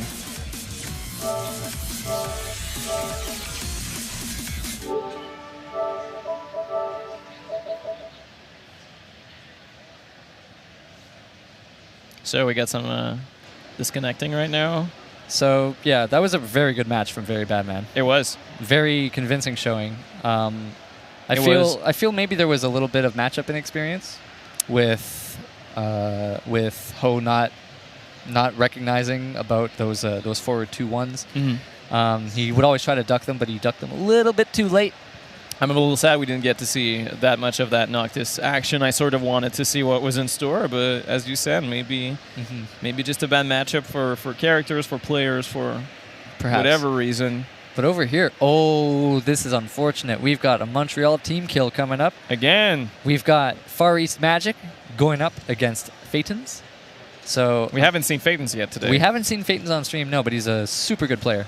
Mostly he mains. mostly means Marduk. Okay. He's also got a Miguel. I think we're going to be seeing way less of his Miguel. Yeah, because if Marduk not just came out, but came out. He's been really focusing on Yeah. Marduk. Mhm. He really feels like that's his main, and I think I agree. I think his Marduk is very strong. And especially considering the fact that Miguel is really getting the nerf hammer. Yeah, might not want to stay on that ship as it burns. I think he's just going to be a Marduk main first and foremost. I'm glad to hear that, though, because I really love seeing Marduk gameplay. I love grapplers in general in fighting games, and Tekken does not have a lot of those. Well, when the game came out, basically it had only King, and that was kind of it. Yeah. So now it's getting better because we have Armor King, we have Marduk, but it was kind of the opposite of games like Street Fighter V, where everyone was a grappler at some point. So they just they were like, nah, no zoning, just grapplers. It's now, true. Tekken is like, nah, no zoning, no grapplers, just Tekken. Yeah, exactly. Just devil sweeps. So we've got Far East Magic and Phaetons. I'm expecting Josie and Marduk. Should be an interesting match. These two have fought a lot. Yeah, so if they're from the same scene, they probably know each other's underwear color by now. They're probably going to be pulling out some like weird things that they've trying to like keep some fresh surprises for both. Yeah, because you got to throw your opponent off. Yeah. When you have no surprises left, you have to pull a new one out of nowhere, and usually it ends up with some pretty crazy on-the-fly experimentation. For sure. Which will probably be really interesting. How do you feel in terms of matchup right now as to this match? For this matchup, Far East Magic is Josie. She's gonna have a lot of lows. She has a lot of very strong lows, and Marduk, the character, has a little bit of trouble punishing lows. Yeah. So what I'm expecting is a lot of lows from Far East Magic, and what I'm expecting from Phaetons is a lot of tackles, because Phaetons is going to be testing Far East Magic a lot on if he can break his throws, if he can break the tackles. Yeah, and once this guy gets a throw in, it pays off a lot. It's gonna hurt. Ooh. Nice punish from the launcher. Oh, and right away, there's a throw. There we go. Got to break that 50-50. Follow-up, dealing so much damage. Like I said, there's those lows. Yep, here they come. Marduk is not going to have any shins left after this match. Or will he? Ooh, nice little sidestep from Far East Magic. Yeah, that knee went straight by her. Oh! Wow! He doesn't care about your rage drive at all. There goes your rage. Wow. That was a crouch is the grab. That was a good round to start with. Yeah, that was a pretty good adaptation from Far East Magic there. Oh, this is the Far East setup? Oh, okay. Here it comes. Yeah, Phaetons knows about it. He's seen it before. He's seen it before, but it doesn't prevent him from getting launched. That's going to do a lot of damage, too. Ooh.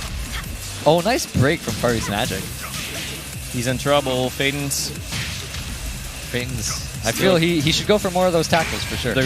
Ooh, and once again, the rage drive is stuffed. Yeah, that rage drive does not want to come out. Although when it does come out, and we will see it, I'm sure, it's going to do some damage. When you see and here we have a tackle. Good break. The follow-up. Not a huge amount of damage, but still. I don't think it'll be long before we see another tackle. Ooh, wow, launcher. What a launcher. Oh, yeah. Oh, Far East Magic. He's ready for those tackles. Maybe that was some prior knowledge. Just not let him get back up. Just going straight for these shins. Oh, yeah. Oh, nice rage art. It's going to connect. Okay, so now he's going to have the setup. I'm curious to see what Phaetons is going to go for. Ooh. Oh, my goodness, the health. I thought it would kill at first. Nice block. Oh, wow. But not blocking enough. You got to respect those plus frames. Yeah, Far East Magic just be like, okay, now my turn. Yeah. My game. Josie very sad that she just won a round. Yeah. What is she even crying about? She has her reasons for crying. Right. Do they make sense to me? No. But we will see. Thank you, writers. Thank you, Bandai Namco writers. So, we're going in a forgotten realm. For making Josie cry for no reason. Phaetons, he wanted those floor breaks, and I think that's a good idea. Although, I don't know if he's aware, but Josie gets a lot from her floor breaks as well, so he may have actually just done Far East Magic a favor. He is opening Pandora's box right now. It could go either ways. Exactly. It'll just be a matter of who's using these floor breaks better. Yeah, who gets the opportunity early on in the game. Marduk trying to get an early floor break there, not working for him. So frustrated that he couldn't get it. I love how he brought back a Jeep from the previous stage. It's true. How is this going to start? Oh, wow. Starting with jabs. Yeah, does not want Far East Magic going for the shins. Gets the grab. Oh, that doesn't break the floor. I'm very surprised. Oh, yeah. Now there's going to be a lot of this stuff. He knows. Ooh. He knows Far East Magic is going to go for those lows. He's just not. That's a good way to start it, yeah. No opportunity. You can't get hit if you don't give anyone the chance to land hits. He's stuffing those throws before he even has a chance to throw them out. Case in point. Ooh. Playing that range. Phaetons, he's, ooh, Bam. not a good time to try to press. Oh, but it drops because Martika silly. Oh, but that was a the really good carry. interrupt. Floor break. Oh, yeah, this is going to hurt. Right next to the wall. Yeet. Oh, nice. This is going to hurt if he doesn't get the mix-up. He did. Good job. Oh, punish that. Probably taking him downstairs, yeah. The rage is going to make things a lot easier for him. Oh, and there's that rage drive. Mix up. The setup, yeah. Oh, good break. That was a very crucial break. He was going to kill otherwise. Yeah, Far East Magic tends to like sort of fall off a bit when mid-round happens, and then he just steals it anyway. Far East Magic, his clutch is super good. He's very patient. Like I say, that's for sure. He's one of the OG players. He's been playing Tekken for a very long time, so he's got that clutch game. Yeah, he's used to being back against the wall. That was an incredible punish from Far East Magic. And again, this is going to hurt. Last floor break. Ooh. There's those lows coming out. Ooh. He's not going for lows this time, not wanting to be predictable. He's trying to trick or train Phaetons into ducking. I noticed he went for the launcher. Just backs up slowly. Ooh, good low from... Ooh! Oh, this might be it. Oh, this is it for sure. Wow. This is match point for Far East Magic. So much patience. He's gonna have to make some adjustments. That's a good start. Ooh. Back to neutral. Good punish. No break on that throw. Oh, and there's that tackle. He hasn't broken a tackle yet. Oh, he actually went for the 1+2 version. Can Far East Magic really make it out of that? Well, he is a very clutch player. He's got the rage. He's got the magic pixel. There you go, man. It's time. Oh, that was a punish. I believed. So Phaetons, this is the beginning. 2-2. Yeah, can Phaetons just... Oh, no. Pressing a button and the counter hit. That is going to cost him nearly half his health bar. Oh, yeah. More like a third, but still. Oh, nice duck, but no real big punish. Now there's a punish. Oh, no break on that throw. Gets the throws. Phaetons has been struggling to break throws this match. Gets the stomp. How can you get out of there? Oh, this is going to be tough. Dives head first, gets a hit. That's going to do it. Far East Magic just being way too patient, just living in another plane of existence. Far East Magic looking shocked that he won. Wait, it's not best of 5? Oh, that was a funny expression. Yep. I think the guy just like sort of gets into a trance, right? Hence the name. Oh, yeah. Just wakes up to a windscreen and he's like, whoa, what happened? Another day on the job. Did I do that? Yeah.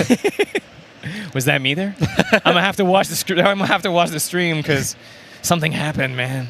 Yeah, that was really well played from both players. It was a really clutch match, as you said. So many clutch plays by Far East Magic. Yeah, very good showing from Far East Magic in this tournament in general. We saw him earlier, and he was doing very well there. We did see a lot of good grabs, though, by his opponent. That was pretty solid. You usually expect a lot of techs, a lot of missed opportunities, but he went grabbing every single round. Every tackle, every command throw. It was very important.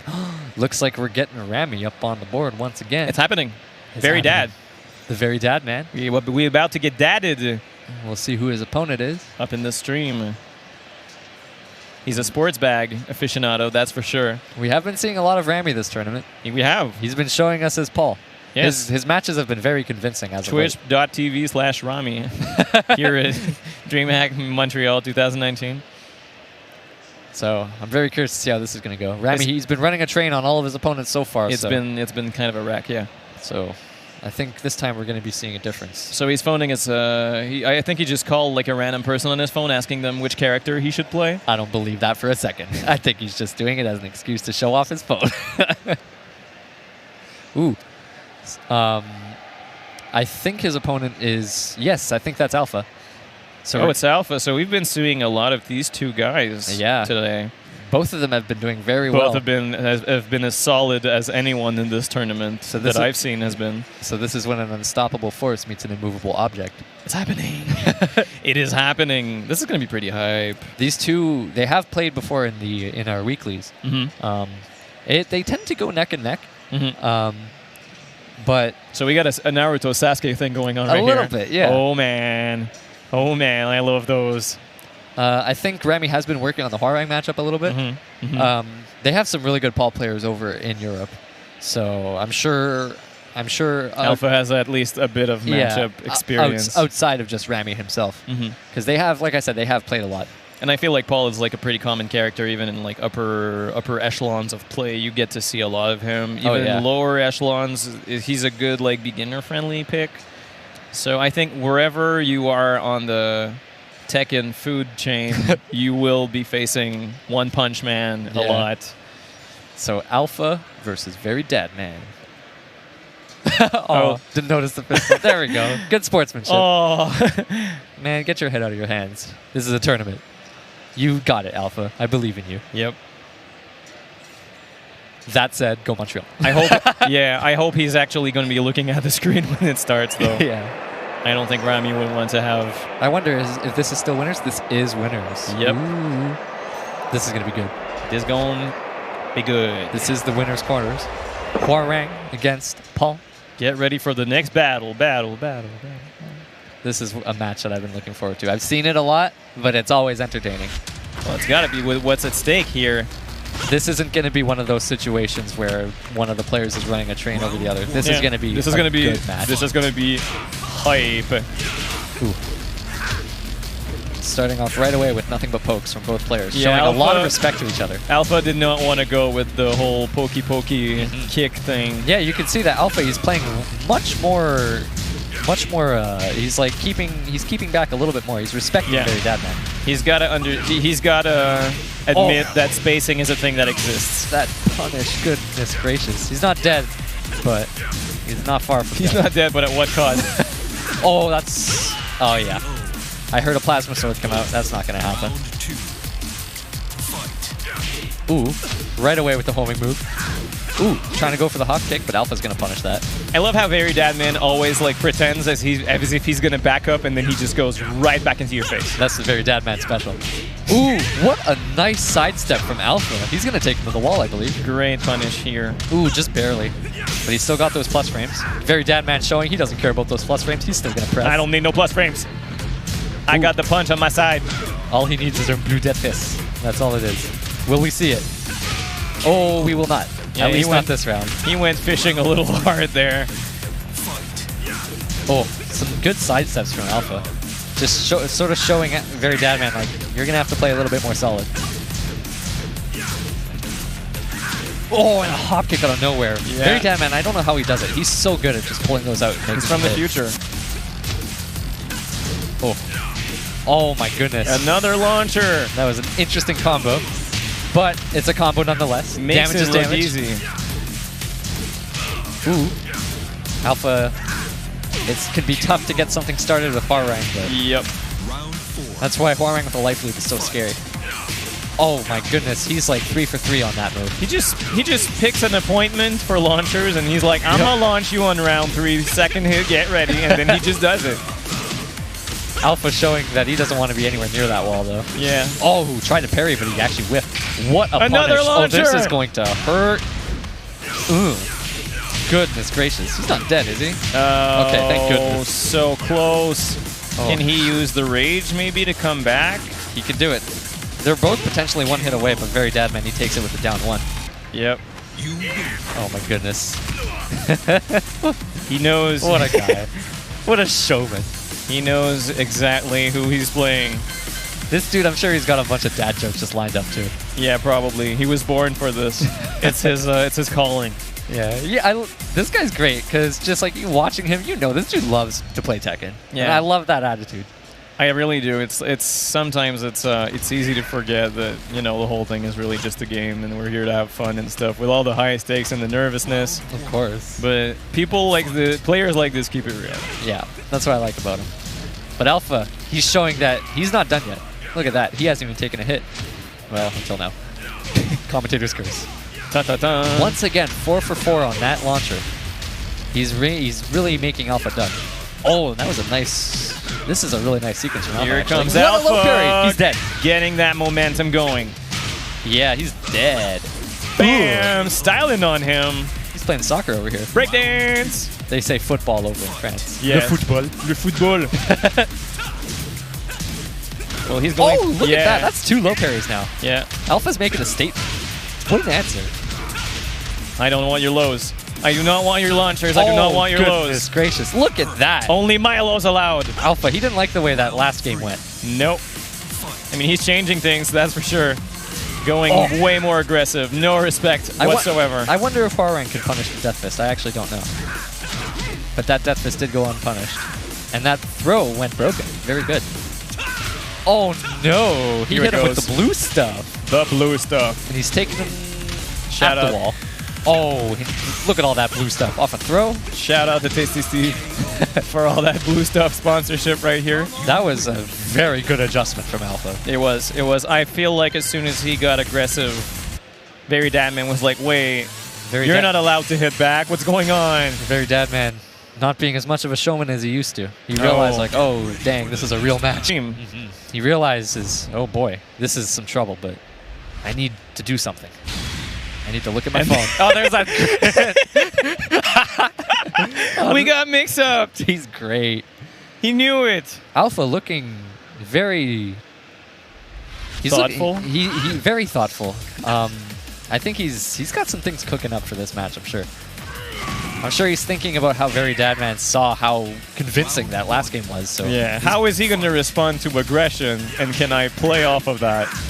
I wonder if we'll see more low parries. We will see an interrupt out of the floor, or out of the air, rather. Out of the floor. Who needs collision detection? I was hoping you wouldn't catch that. Speaking of collision detection, that's a lot of collision right there. Oh, no punish on the plasma sword. Trying to go for the delayed hop kick, trying to get in his head, but... I mean, it didn't cost him a lot. Round Dang. 2. All right, Alpha, he's getting into this now. He realizes he could do it.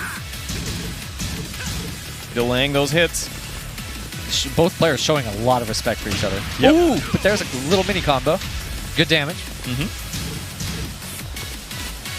And the situation is reset again. They're just... Oh, wow. That movement was incredible. Oh, nice. Here nice little comes sidestep. the pressure, and yeah. That's the first time that launcher didn't actually launch. Wow. Nice block. Historical event. Ooh. Just throwing these kicks out there, getting those pokes. Very Dadman trying to not let Alpha get anything started. Hitting with a lot of little jabs. Ooh. Oh! You can see these two players are Canadian because there's way too much respect going on right now. Oh, make no mistake, Alpha is not Canadian. Right, He you're is right. from France. My bad. My bad. But they both speak French. It is so true. I'm sure that's where the similarity lies. It might be. Fight. They both apologize in the same language, maybe, I suppose. Oh, this is a nice combo. Right to the wall. Oh, nice combo. Very good adjustment. Oh my gosh. That was a statement. Yikes. Showing I've got delayed hop kicks too. That was incredible. Very Dadman, I hope he's not going to let that get to him. Yeah. Oh. Is the tilt happening? This is not a good start. Can his phone case save him? Oh, back to the wall. Guaranteed. Le foot. Yep. Le foot in le face. Nice throw break from Alpha. He's super good at breaking those. Oh, that could have been so bad for Very Dadman. But he But gets it, instead, though. yeah, he gets The a very nice gamble combo. has paid off. Oh, no. Again. Oh, what a really good adjustment. And the Harada at the end, just for good measure. Yeah, how Alpha not looking too happy about that. This is match point for both players. This is match point. Both have to be feeling the pressure right now. This could really go either way. Look at the patience on display. It's like they're making origami or something. Oh, no break. Oh, goodness. Oh, my gosh. Dude, Alpha's one combo away from taking it. Pretty much, yeah. Because he's got Very Badman's back to the wall. Oh, the what low a parry. parry. This isn't going to kill, but he's going to break that wall, I'm sure. And he's probably going to break a lot of momentum. He's not dead, is he? The No, he's game not. belongs to him now. It's Oh, and Alpha takes it. There you go. What a good match That for was- both these players. That was pretty solid. As you promised, it was pretty damn Oh, awesome. he's happy. I saw him doing a little dance. That's cool. Is he going to show the phone one last time? Nah, he's got his humility. Dude, good stuff from both players. Really good stuff. I was hyping up this match, And it delivered. it really did. You were right, as always. The low parries. Oh, yeah. The low parries were cray-cray. The low parries in game 2, like, Halfa, he was just try to do a low on me. Yep. And every time he did, it was low parried. You are not an opponent. You are a sack of potatoes I'm about to throw on the floor repeatedly until it stops. It was really good. Yep. Very well played from both players. That was a really nice match. Yeah. I did make a mistake earlier when I said that they were both from Canada, because you did say that Alpha was from Well, France. Alpha, he's been here as long as he has. He's an honorary Canadian now. I did say Canadian because you told me he was in the Canadian scene. Oh, but yeah. He's one of us. He's one of us now. He's been adopted in the brotherhood and sisterhood. We've got speed kicks against Far East Magic. Oh, that's one matchup I'm hyped to see. I've been loving Far East Magic's patience. Oh, yeah. And I've been loving Speed Kick's aggression. This is going to be a good match. Again, the whole immovable object versus a little bit. versus Huaring. What happens when you put Huaring against a mountain? Which one dies first? We will see which one will crumble first. Yep. But so Far East Magic, a little bit of history. At Electric Clash, this dude, he took out a lot of American players. Okay. Like high-profile players? Yeah, like he took out Mac from Buffalo, which was like a very, very big surprise. And this was like still in the pools. And so I'm interested to see if Far East Magic can continue his streak of upsets against Americans. That'd be cool, actually, if we had an upset on home soil. Oh, yeah. Or on any soil, really. I just love upsets. You gotta love upsets. Don't we all? Yeah, exactly. But Speed Kicks, he's showing that he's a force to be reckoned with. Huaring against Huaring. I don't think we're going to be seeing Huaring. Is this a K-pop band? Wait a minute. Okay, no, this is the buttons. I got a little bit terrified. Imagine if Far East Magic was just like, you know what? No, I have a Huaring out of nowhere. I only use it against Speed Kicks. Fight Huaring with Huaring. Yeah.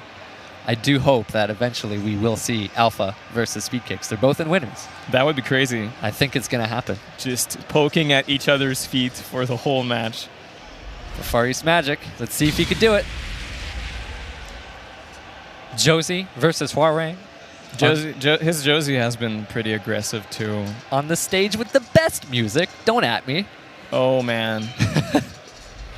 This is going to be a good match. I legit uninstalled the game from my PC because I got stuck on a losing streak on this stage.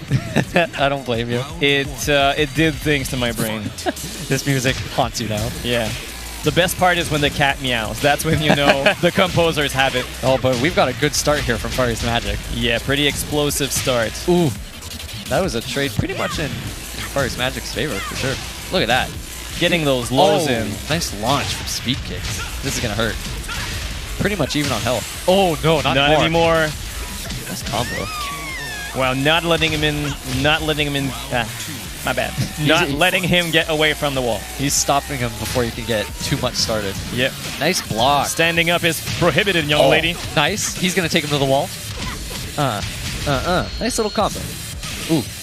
Small punish, but no throw break, unfortunately. Yep. Oh, gosh. This is the wall pressure. Oh, nice. Very smart of Speed Kicks to cancel the armor move when he noticed that all Far East Magic went for were jabs. A lot of pressure. Really good. Very smart pressure. Yeah, once he gets you stuck, you have to either like panic or figure it out quickly. Speed Kicks, he really wants to keep Far East Magic at the wall right now. Yeah, the pressure is real. Ooh. Oh, nice duck from Speed Kicks. Even when he's pressuring like a madman, he's keeping that spacing super tight. This is going to hurt. He might... I think he's going to have him at the wall, actually. Oh, no screw? Uh-oh. Far East Magic still in this. Oh, the rage drive. It's so fast. Yep. Far East Magic still manages to fish for these lows, though. Far East Magic, he's not one to be counted out after one game. No, really not. Even though it was 3-0 that we just witnessed, I'm pretty sure he can pull out a couple surprises. You can't count him out just yet. Speed Kick smiling, feeling comfortable. Oh, will he regret this? Will he look back on this moment as the one moment that changed everything?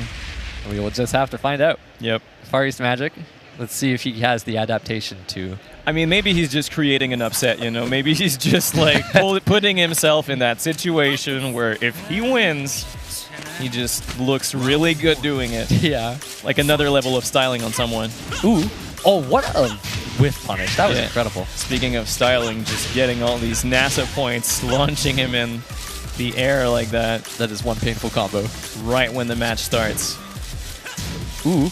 All this dashing about. I would have blocked low for sure. He's waiting for Fari's magic to come at him. That's smart with a life lead. He's taking advantage of the fact that now he has no walls behind him. Yep. Speed kicks, he really likes to play this defensive style, which is funny considering you wouldn't expect that from a Horan player. Absolutely not, but it's working out really well for him. Fari's has to fish for an opportunity that's not there. Yeah. Fari's magic, what he needs to do is he needs to get a life lead, and then he has to just try to make speed kicks come to him. But yeah, well, so much for that life lead right now. This is not a good start. So much damage on these combos. Now speed kicks is just going to backdash. At some point, I'm pretty sure Fari's magic had a health bar, and then something happened to it. Speed kicks is very happy to just wait for you to make a mistake, and there it is. Fari's magic is going to have to make some big adjustments now. Yeah, he's got a reverse 3-0. Ooh. Oh, nice sidestep from speed kicks using the flamingo stance. I'm not going to do it. I was so tempted. I was so tempted. Oh, man. I do it all the time by myself. Yeah. I'm so sorry. It's pretty even right now. Ooh. Ooh. Stays on the ground. That was smart. Oh. Speed kicks has been doing really well with those punishes, and that's going to do it. Wow. Yeah, that was pretty convincing. That was very solid. No upsets for today. Nope. Well, not this time anyway. Speed kicks has been dominating the whole thing. I think he'll be sitting in winners finals of his pools against, I believe it's going to be him and Alpha. But I could be wrong. Yeah. But it's certainly interesting. That would make sense. From what we've seen anyway, maybe there's like a sleeper monster of a player somewhere that we haven't seen on stream, like the Invisible Man or something. Oh, it's possible. Or woman, or tiger. I don't know. At this point, we can have anything. Anything this is possible. Dreamhack. This is Dreamhack 2019 Montreal, and it's Tekken. Yeah. If Negan can make it, we can have like an actual life bearer. This is a very inclusive video game. Absolutely. So we're going to be taking a break, and then after that, it's going to be the pools for the next pool. So yep, switching. So I'm Fight Spoodler. Thanks for watching. I'm Groovy Goblin. Thanks for watching. And welcome back to Dreamhack Montreal 2019. We are back for more Tekken action with Pool D of today's action. We're going to get a couple of people on stream pretty soon, but first of all, I am joined today by my good friend and the dad of everybody in Montreal. Very dad man. How you doing, Rami? I'm good, man. I'm good. It's been a good day. I just got eliminated shy of top 8 by Toby, who is, I don't know if you guys saw him, he was the player that's in the wheelchair. He really outplayed me and did a really good job, and I'm really proud of him for making top 8.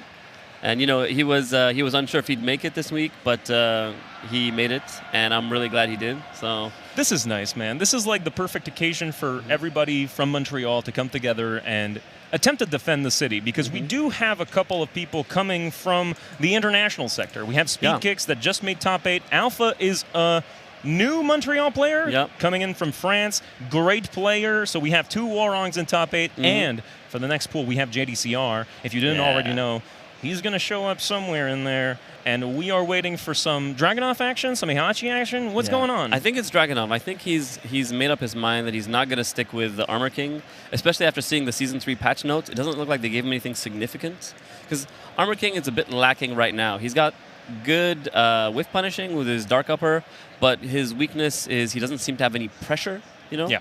And I think we all thought that they'd maybe adjust that for the new season. It doesn't look like they have. So I'm feeling that JDCR will switch back to Dragunov. Yeah, it feels like a kind of a transition period. I mean, if we do eventually get a Season 4, it will be possible for Armor King to get like some major improvements. But since this is the first season, people are testing the waters. And initially, I mean, JDCR was doing great with Armor King. He's been racking, raking in the points. So But that's more due to his skill as a player instead of... And so, okay, we have a match here with Howling, a.k.a. Renato. He's the guy giving the thumbs up. He's from Montreal, and I believe Mose is a Ottawa player. Okay. So he's in town with the Ottawa crew. I'm very excited to see this. Howling was telling me specifically he has trouble in the Lee matchup, so I'm curious to see if he's learned it or if he hasn't adjusted Yeah, yet. it's hard to train the Lee matchup if you don't have a player consistently coming to your weeklies. And I mean, I don't remember us having a Lee player in Montreal on a consistent basis, but we'll see how he does right now. We're going to start this one, Mose versus Howling. And I'm going to start with a couple of pokes. So it looks like Howling is sort of taking his time. He's not sure what's going on. He's like, I don't know what kind of lead player this is. He's just going to throw lows. He's going to do mix-ups. So he's just going to, I'm going to stay back and chill. Yeah, he's a very patient player. Understands the importance of gathering data in the early rounds. Not unknown to be making comebacks. Yep. So because once he gets enough data, it's one hop kick away from winning. You know, it's all right. Go with Shiny. Shining Wizard immediately. Links on the ground. He's just going to get the hit at the wall now. Nice. Plus frames into death, bro. You got to be careful there. Yeah, you can't mess around versus the magical Howling. Too strong. All right. Going in for the high kicks. Gets the juggle.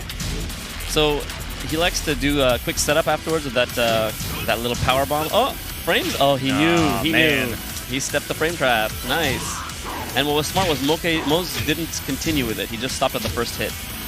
Trying to get some pressure in. A little bit of lows. Good movement from Mo so far. Nice tech. Very good tech on the multi. These are going to be impressively important. Like this is the bread and butter of Howling. Nice. The sidestep into the launcher. Giant bomb? Oh, nice. Okay, so you know what? Howling has been training the match. Yeah, okay. Good job, man. Like, might have been playing a couple of plays today. Nice. Shiny. Shining Wizard. No tech on that the second time. I mean, this is a tell. Howling probably going to be willing to use that a bit more. And nice. So I think he noticed he teched with the other punch, so he tried the other escape. Oh, that's a big bunch of damage. Yeah, man. Yeah. Mose now not in a great position. That's the thing with King. You know, eat one multi-throw, the round could be over. Yep. All right. So Howling not pressing his luck. He's got his advantage. He's just chilling out now. He's going to stay back, throw a poke here and there, but the counter looks like hit. he's dead, bro. Yeah. Boom. Ooh. The damage. I mean, Lee not the best character at finding openings. We've seen it. I mean, if you've watched previous events from the Tekken World Tour, we just saw Fighting GM perform really well at Summer Jam, and his entire game plan was keep away. He just wants to make you force a poke out and whiff punish, or just get in your range from your position. He wants to force you in and then counterattack. And I think right now Mose may be willing to go a bit too close on Howling. He's got it down. The defense is good. The movement is good. And once King is in, there's not a lot you can do. You have to get out. You have to play the poke game. Yep. Let's see how Mose adapts in this one. 1-0 Howling. I mean, this is a player we expect to get far in this tournament. Yeah, I think Howling is going to make it to the end of the pool. You know, or close to the end. And Mose, I don't know enough about him, but he knows what he's doing, it seems like. So Mose deciding to go on Helipad. I don't know exactly if that's going to serve him that well, but we'll see. Helipad is good for a lot of characters. I mean, there's nothing special for Leon here. And, you know, I think King is served just as well by it. All right. Oh, okay. Wall damage, man. Yeah. What's the mix-up? All right, I want more of that. Oh, no mix-up. I need pressure. We need to keep the pressure in these situations. Mose just letting go of the gas a bit too early there. I think he was expecting a get-up kick, and when there was none, he just deflated. And look, it looks like Howling really has studied the match, man. He's stepping the right way. He knows when to crouch. He knows when to press and when not to press. He's had time to play a bunch today, I feel. Was he there? there? No, he wasn't. He just showed up just before it started. And he's in complete control here. Like, pressure, frame trap. And, he tried to do sidestep both punches too. Did not work. And the pressure on the wall. Oh, the hitman! The funky stuff from Mose, but giant swing into the wall. Yeah, that's dead. Boom. You gotta tech those. You gotta be aware. The smart King player starts with a giant swing when his back is to the wall. And once he knows you'll tech it, he does the other ones when his back's to the wall. Oh, so you saw that? Howling did a step crouch. He's doing a little bit of a step and a crouch to option select many of Lee's options. The step right crouch will beat the low and a lot of the mids. Nice. He knows what he's doing. Most trying to find a way to get in. Again, I feel like this is probably not a best approach. He's trying to get the lead again, but Howling, making the best of the situation, just decides, no, you're not going to poke me. I'm going to poke you. This is my game. Oh, beautiful. Oh, but he dropped it. He dropped it. Oh, doesn't get the damage off of it, and that's probably going to hurt. Most now with a bit of a life lead, but it doesn't feel like that because he's got the wall right behind him and the shoves pushing him deeper into it. Ah, that's going to break the wall. Yeah, that's it. Oh! The sidewall, he didn't tech it. It's over. Howling 2-0. So shout out to Howling for making it at the last second to the tournament. He broke his foot on Monday evening. Are you serious? Yep. And so that's why he hasn't been to the weeklies this week. He's just been hobbling around town. Watch him hobble off stage slowly. Oh my goodness. So I'm really glad he showed up because he wasn't sure if he was coming. And he was like, you know what? It's just my foot. My hands are still fine. So he decided to come. I mean, this is Howling. I mean, he registered a little while ago. I know for a fact that this guy can make top 8.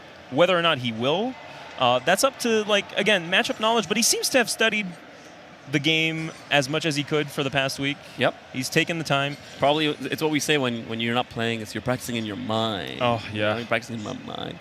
Unagi. It's the virtual reality training, just the inner thoughts. Unagi. This is one of the best players in Montreal for sure. Yeah, he definitely is. And next up, we're going to get one of the best from Toronto. Yep. We got Black Alert, a.k.a. Raymond. Or should I say Raymond, a.k.a. Black Alert. Yeah. Don't forget the exclamation marks. They're very important. They are.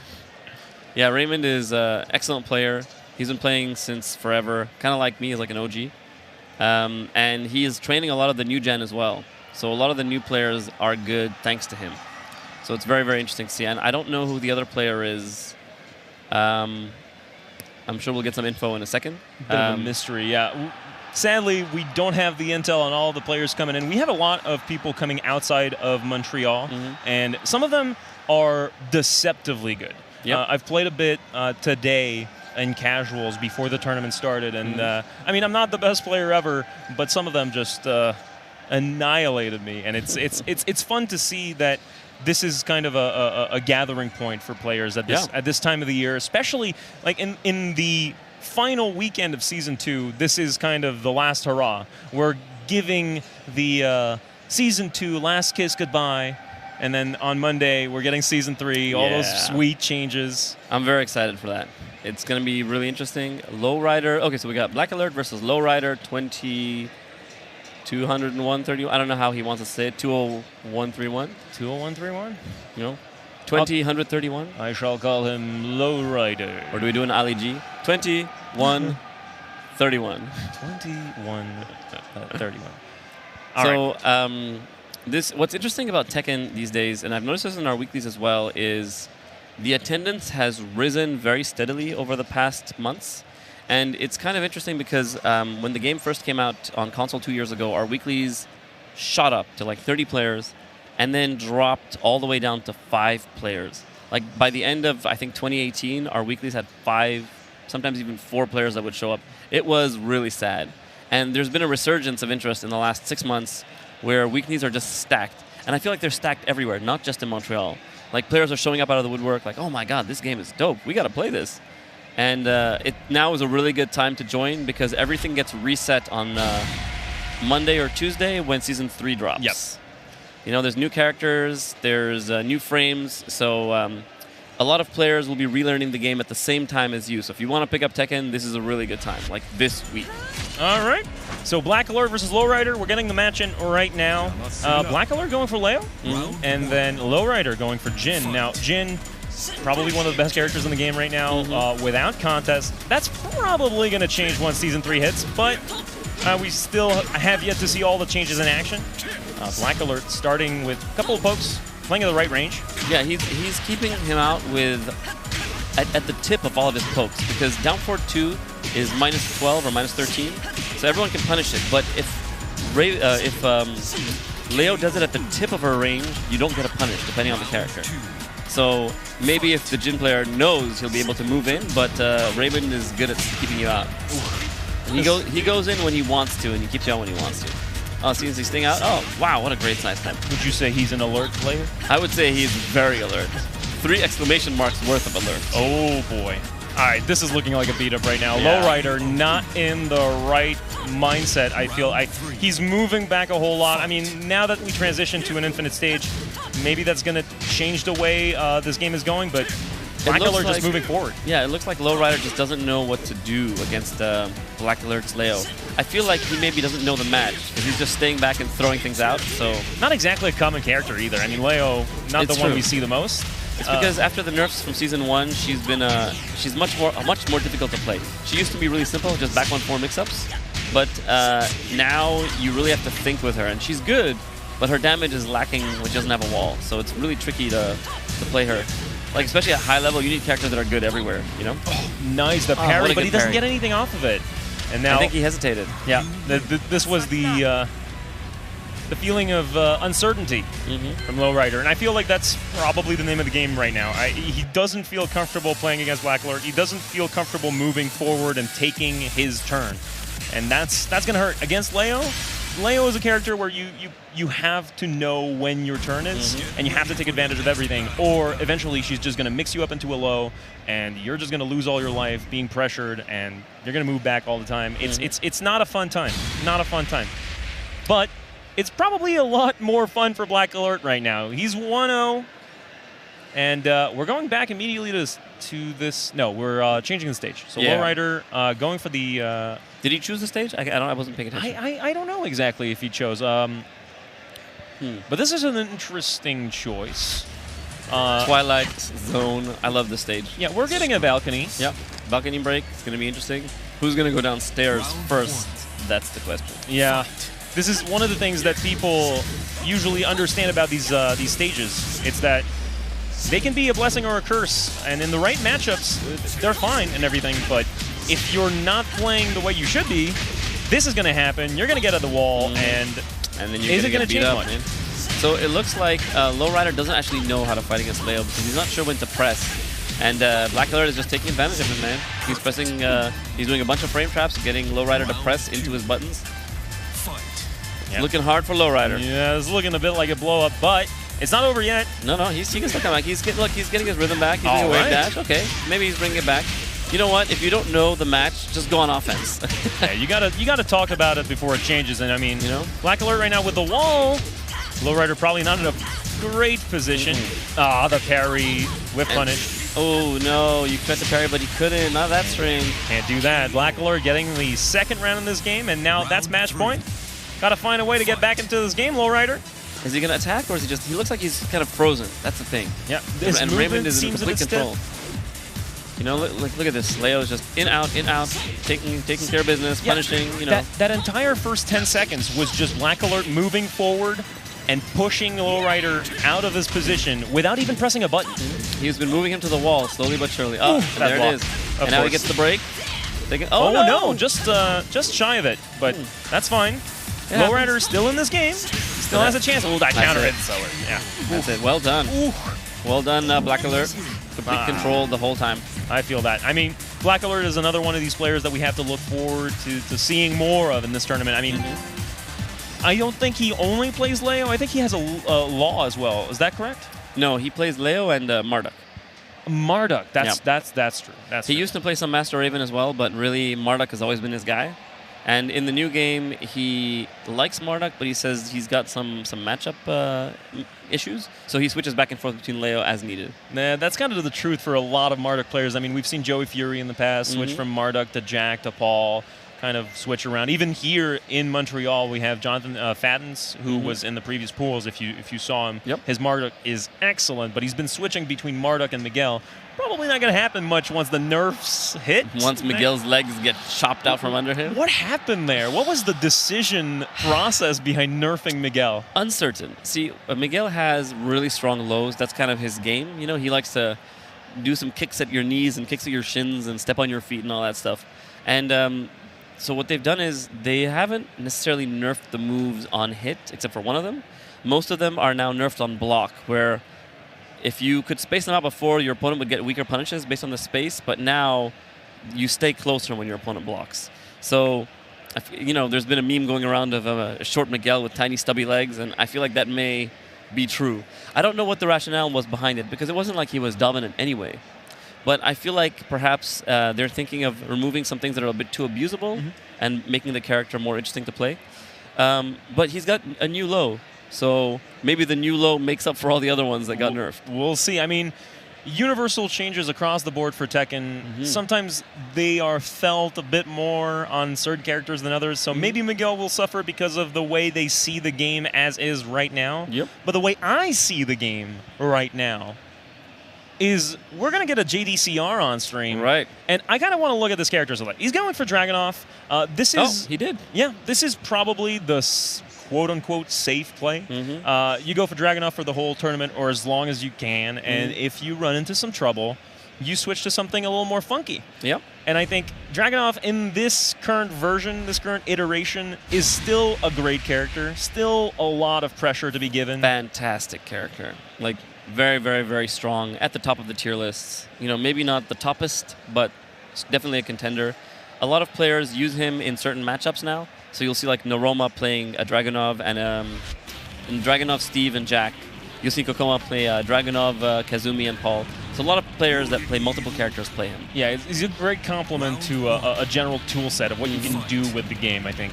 All right, and JDCR, oh, wow. Well, immediately. Off the bat, baiting a fireball and killing him for it. This is Wow, it. all right. Looks like he hasn't lost any of his Dragunov touches. You know? Well, he felt pretty comfortable with it last week, or recently at Summer Jam. Let's see what Scrubby can do. I mean, Akuma, you can never count him out. I think this character, if you play him well, if you have your combos down and you understand what you're doing, this character is so dangerous. And even JDCR, probably not underestimating whoever he faces. So He is right to do so because one low jab can lead to your whole life bar. You know? Although I'm not sure if Scrubby knows how to do the insane combos. Yeah. Like a lot of players play Akuma, but will do like I would say the half-life bar combos. And the really pro players can do the just frame where they take you to the wall every time and kill you in one hit. Yeah, we're seeing the Street Fighter 4 Classic, though, the wake-up DPs, pressing a whole bunch of buttons. Scrubby not in a great position. JDCR leading 2 rounds to none. I mean, let's just say this is not something that we weren't expecting, but Scrubby probably not a fantastic position right now. I don't know what he's thinking. I think maybe Scrubby is not necessarily a Tekken player. He may just be a Street Fighter player that's kind of hanging out and join the game, and that's totally legit. I mean, yeah. Because he's playing him like a Street Fighter character. He was trying to do low forward into DP, or low forward into Fireball. And it's like you said, right? We have an enormous influx of new players. We've had an enormous influx of new players, at least in the last couple of months. Yep. And it's always nice because some people come from Smash, some people come from Street Fighter, and we're always welcoming new players. And, well, don't get me wrong, maybe Scrubby isn't necessarily new, but this character, in this situation, against JDCR, it's not looking good for him. All right, let's see. Jab, jab. Going in for the pokes. Not the best movement, but JDCR kind of feeling it out. Yeah, He's counter it once again. Oh no, he drops it. I guess maybe JDCR is a little rusty with that Dragunov. You know, he hasn't played him in a while. The wall break on this stage is a bit finicky sometimes. All right, going straight for the demon? There's no way. Of course not. That was there was no bait there. You know, you needed to have a reason to get the guy to press for the demon. And JDCR, as we know, does not press at the wrong time. Yeah, just gonna finish that with a little poke right there at the wall. So one of the things I like about JDCR is if you notice, despite no matter who his opponent is, he's very careful. He likes to stay back, chill out, watch what his opponent does, gather some data, and then slowly work his way in. Like, I think he has already got the measure of Scrubby, but he's still staying back and respecting him. He's not going in too much. He's not overcommitting. A lot of players in this situation will just go wild. They'll just either, not necessarily show off, but they'll just finish the game as soon as possible. But JDCR is taking his time. He's taking his time, man. He's being careful. He's like, you never know. You don't want to eat that down jab combo and die by accident, you know? So look, first move, he goes back. Again, he doesn't go in at all. He's like, no, I'm not messing with this Akuma. I don't want to eat that down jab. And it is the right call because, as we've said before, I mean, he doesn't know him, and regardless of the skill level of Scrubby, if he did practice a couple of combos and he's got those down, you never know when it can come. The max damage, especially on a stage like Geese Estate, I mean, it's always dangerous. All right, JDCR going for the running too. Yep. But see, he's already lost half a life bar, so he's being careful not to work his way in too much. Yep. All right, the balcony break. Yeah, balcony break, tailspin, take him to the wall. I think this may kill. Close. Just shy of it, Nice but job. the next Pope will do it. And JDCR going to move on a bit further in winner's bracket. Well done, JDCR. Great job. Another character that's going to get buffed next season in Dragunov. A couple of interesting things they put in there. And Yeah. it's nice to see that they care enough about Dragunov to buff his main tools. I mean, they buffed While Running 2. They buffed Down 2 as Yep. well. Probably his two major tools in neutral. Yep. And this is the interesting part of how Namco balances games out. I feel like for some characters, they implemented new tools. I mean, they're going to add new moves for everyone. So we'll see how that fares, but I don't think Yoshimitsu's just going to suddenly become a top-tier character just because of a new move. But for Dragunov, Definitely not. He's definitely not he's a complete character, sure, but he's not the best character in the game by any means. And upgrading his main tools really defines a character's personality. I like the way they're balancing this game. They know exactly what character does what and what they want them to do in the future when they balance it out. I really love the Season 3 changes. And we're going to see on Monday. I think the patch drops on Monday, right? It's supposed to be the 10th, and I don't know if that's Monday or Tuesday. Could be Tuesday. I'm not sure myself. Let's check the dates. Calendar will tell us. Today we are the 7th. It drops on Tuesday. It's Monday. Tuesday. Tuesday? Tuesday. Yeah. All right. Tuesday. So, drops on Tuesday. I mean, that means we're going to get to play with it on Wednesday. On our weekly. Yeah, because guys, if you are from Montreal and you're interested in showing up to a weekly or 2 or 3, you can show up at the MGC on Wednesdays. That's when we do our weeklies. He's always here. I'm trying to come as much as possible. School is a hard time sometimes. Shout outs to my good friend Papadon Mike, Yep. who is a Toronto player who will be in town next week, and I believe he will be attending the weekly as well. Nice. So if you guys want to play against some top tier Jack from Toronto, come to our weekly on Wednesday nights. It's always a good time. And I mean, Spoodler, one of our best players, comes from the weekly, and when he started playing 2 years, maybe 2.5 years ago-ish at this game, and you guys started playing seriously, he was not very good. And like he had a good like base, but you know, he was doing a lot of shenanigans and he was getting killed for it a lot. And so he began coming to the weeklies and playing with us, and every week I could see him improve and get better. And I'll be honest with you, when I first was playing him, I was like, he's okay, but not great. And the past 2 weeklies, he has beaten me out in winners finals and or in grand finals. So just to give you an idea of how far this guy has come from, like an okay player to beating like one of the best players in Montreal, and not beating me a little bit, like really beating me hard. This is what I like about this community. I mean, of course, like the very dad man thing, and it's funny, but it's also the transition of the old guard from the new players. Spoodler is a perfect example for that because, I mean, really recently this summer he went to Electric Clash and made 5th. So this guy beating out speed kicks, no less. Exactly, yeah. So this guy definitely no slouch. We're gonna see him further in the tournament, I can assure you. But he's gonna have to go through Kagari first. And who knows what he's doing? Look at this is some great Kazumi. Look at the movement, sticking with the simple pokes. He knows exactly how to play. Oh yeah, the one grab. You're going downstairs, bruh. Can he reach? Oh, he can. Yes. Absolutely. That's Master Raven. This is Spoodler. He knows all the combos. Oh yeah. He knows it. He knows every situation. Even got the wall, but not enough of a clean hit to get the whole thing. But he's just gonna smack you in the face, curb stomp you to death. So one of the things I like about the way Spoodler plays is he's quite defensive at first until he gets his hit. And then once he gets his hit, he comes in, and then you are going to see just a sea of crazy things. Right? He's very effective at changing the momentum of the match just on a dime. It's really nice to see. And right now, with all those floor breaks, he's utilizing all of the resources at his disposition. I mean, look at them.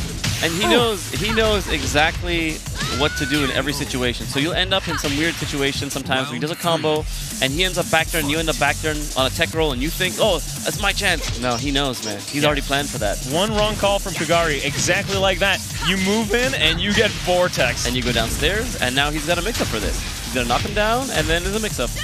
Ooh, nice. Good defense. Nice. Now, this is Kagari's chance. If he can win this round, now no more floor breaks, meaning that this is a bit more of a, less shenanigans available for Spoodler, but he gets the hit. Black hole, man. You got to be careful. Look at the damage. No. 1, 2. It's barely enough to kill, but the game number 1 will go to Spoodler.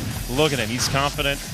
I think he's just listening to music right now. That's his No. ritual. It's the game. It's the in-game stuff. Really? Yeah, he just likes to rock his head between matches. All right. Okay. Yeah, Spoodler's great. So for me, he's the perfect example of like new school players overtaking the old guard and surpassing us by a lot. Like, I really feel like he is better than me right now, and not by a little bit, by quite a bit. And I'm really proud of him, and I think he's a spectacular player. And people like him really give me hope that the new gen in Montreal is going to take over and rep us internationally.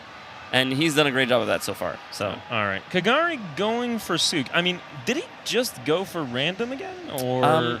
Because this is probably not the best way to approach this. In my opinion, probably not the best way to approach this matchup. If I were him, I would have taken a non-wall stage because Raven is just horrendous. Yeah, Raven doesn't... so scary on a wall stage. Yeah, and she can modify her combos to wall carry properly and get the clean splash every single time. So you're gonna get hit by that damage, and I don't think Kazumi can challenge that so much. Oh, yeah, if you're gonna keep moving forward into this black hole, it's not gonna be a good time for you. What was interesting there, though, is you see how he did the combo and he was supposed to end up backwards, but he ended up forwards? Yep. He adjusted mid-combo because that's how Spoodler does things. He's so great. I mean, we were talking earlier today. He was saying he wanted to switch to Zafina once she drops. I'm going to be sad when that happens. He's not, actually. He said that because of the changes to Master Raven in the next season, he might actually just stick around with Master Raven, and that's a gift to humanity. Look at that. He's a wonderful player. Like, it's just always entertaining. You never know what's going to come next. Yeah. All right. He gets punished. It's okay. He's got a different option for the next one, you know. No problem. Kagari, though, slowly moving, inching forward to the wall. Oh, my God. Gets caught. Spoodler. While standing one, man. You got to be careful. If you're throwing out jabs, he's going to go under them. Oh, nice. No punish. It's her while standing 2 is slightly too slow. She has to hop kick there.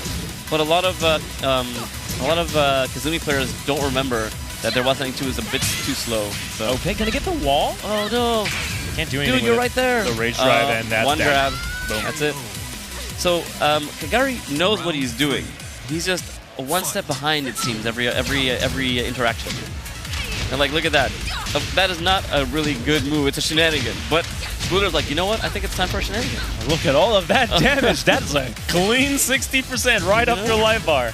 Gonna start the round like that, and that is why Suk probably not the best choice here, but man, he's not done yet. Now Tekken. Just as I say this. Spoodler. So, I don't know if you cleaning noticed.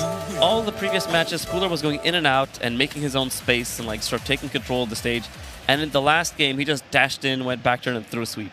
Yeah. And it's just because he's so good at like sort of understanding the flow. He's like, okay, I'm running away, I'm running away, I'm running away. He's coming towards me. Now he's afraid. Time for me to go in and do some crazy things. And he like that at the switch of a button. He's so fast and so sharp at knowing when to switch his rhythm up. I'll tell you something. As a Jack player, this is the one player in Montreal that I hate to play against. This matchup not only is hell for Jack, but the way he plays this game, the way he keeps you away forever. And there's no going to an infinite wall stage to have some space and get your pokes in, because he's just going to back. He's just going to... Yeah, he runs away. Yeah, he's just going to backdash until you just have no choice but to come in. And then when you come in, he pokes you, gets the lead, continues to backdash, and then there's nothing you can do about that. Spoodler is not only one of the most efficient players in the way of offense, but he's also a great defensive player in the sense that he can read your thoughts. He's just going to enter and invade your mind, and once he's in there, there's nothing you can do. You're just done. You're done for. It's one of the things I love about him. He gathers data and download complete, and then some crazy things happen. Yeah. And with Master Raven, too, so it's exciting. Yeah, this is going to be nice. I mean, we have a lot of players here in Montreal that don't have that many opportunities to show up on the international stage, so we'll see. This is not Montreal, though. This is Mishimai's on the... I'm not sure what you're seeing on the left, right? Yep. Mishimai's on the left. Yep. He's a Mishima player, obviously, from the name. Really? I wouldn't have guessed. He plays either Devil Jin or Kaz, and Nivek is a Paul player, and I believe he's from Greece. Oh, yeah. Mishimai's is from Toronto.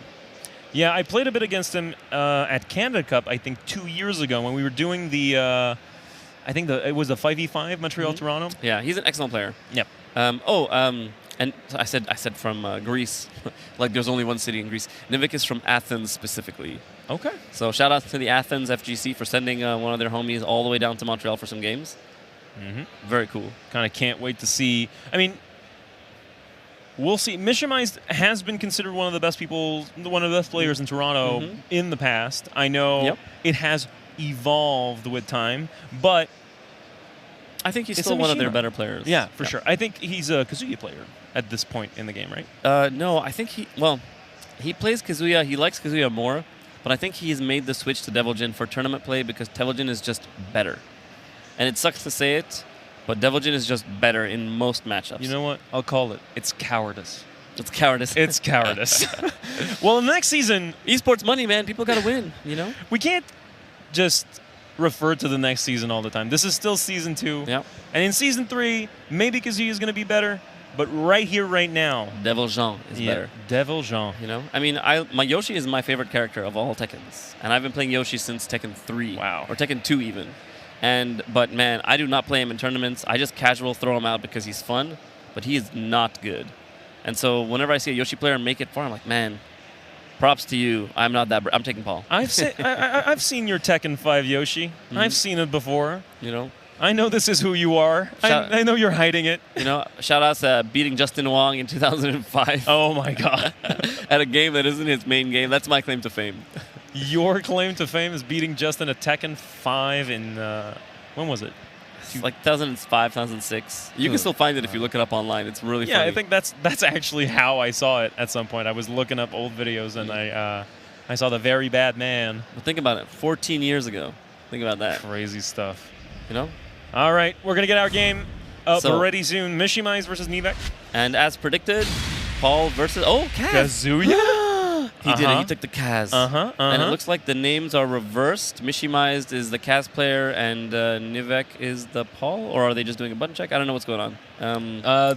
Yeah, they have an edge set okay. issue. So we'll fix that very quickly, and we'll go back to the game. But in the meantime, what can you tell me about Mishimais? I know you've played against them a whole bunch. I know you have a lot of ties to the Toronto FGC. Oh, yeah. I love those guys. They're awesome. So, okay, Mishimized is one of those guys that, like, lives to wave dash. His thing is he grabs his stick, and he just sits there, and you just see him go. Of course. No expression, like, but and electric just pop out. There is nothing as satisfying in this entire game as wave dashing. And it's not just that he wave dashes, but he's like old school in that he does the wave dash into the instant cancel while standing mix-up. So you have to wave dash, and then, I don't know if you know the notation, it's wave dash, squiggly line, back, squiggly line, while standing move, right? So wave dash, squiggly line, back, squiggly line 2. And he goes, blah, blah, blah, blah, blah, blah, blah, and it comes out every time. It's spectacular to watch. And that's something that a lot of old school Tekken players have for old Mishimas, but new school players don't have, because it's like in the olden days of Tekken Tag 1, that was the only way to get a while standing move out of a wave dash. And so now Mishimas have a lot of different moves out of wave dash. They can throw hop kicks, like up forward fours and all these other moves. Back in the day, you couldn't. And so Mishimais is one of those guys that has that insane execution, and he loves to hell sweep. So I mean, he's doesn't? playing a Mishima, so there's no way he doesn't love to hell sweep. This is one of the things that you need in order to play these characters. You need to be... You got to be ready. You need to be the specific kind of person that wants to make you swear, you know?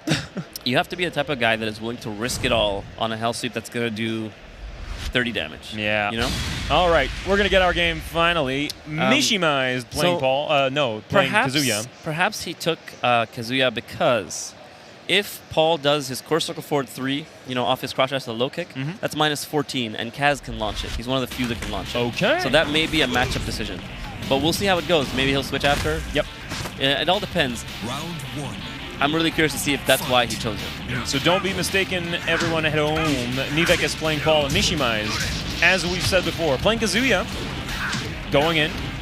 Nivek feeling the distance between them, and Mishima is not afraid to get in. The wave dashes, as nice. you've said before, nice. The launcher going to get the wall break. Can he get the other one? No, just decides to go for the mix-up. Nivek smart, stays down. Oh, throws a hop kick. Yeah, nice. Scissors. Oh, boy. It looks like he was a bit nervous there. Oh, and he goes to the tackle. Yeah. Oh, no, he takes it. Nice.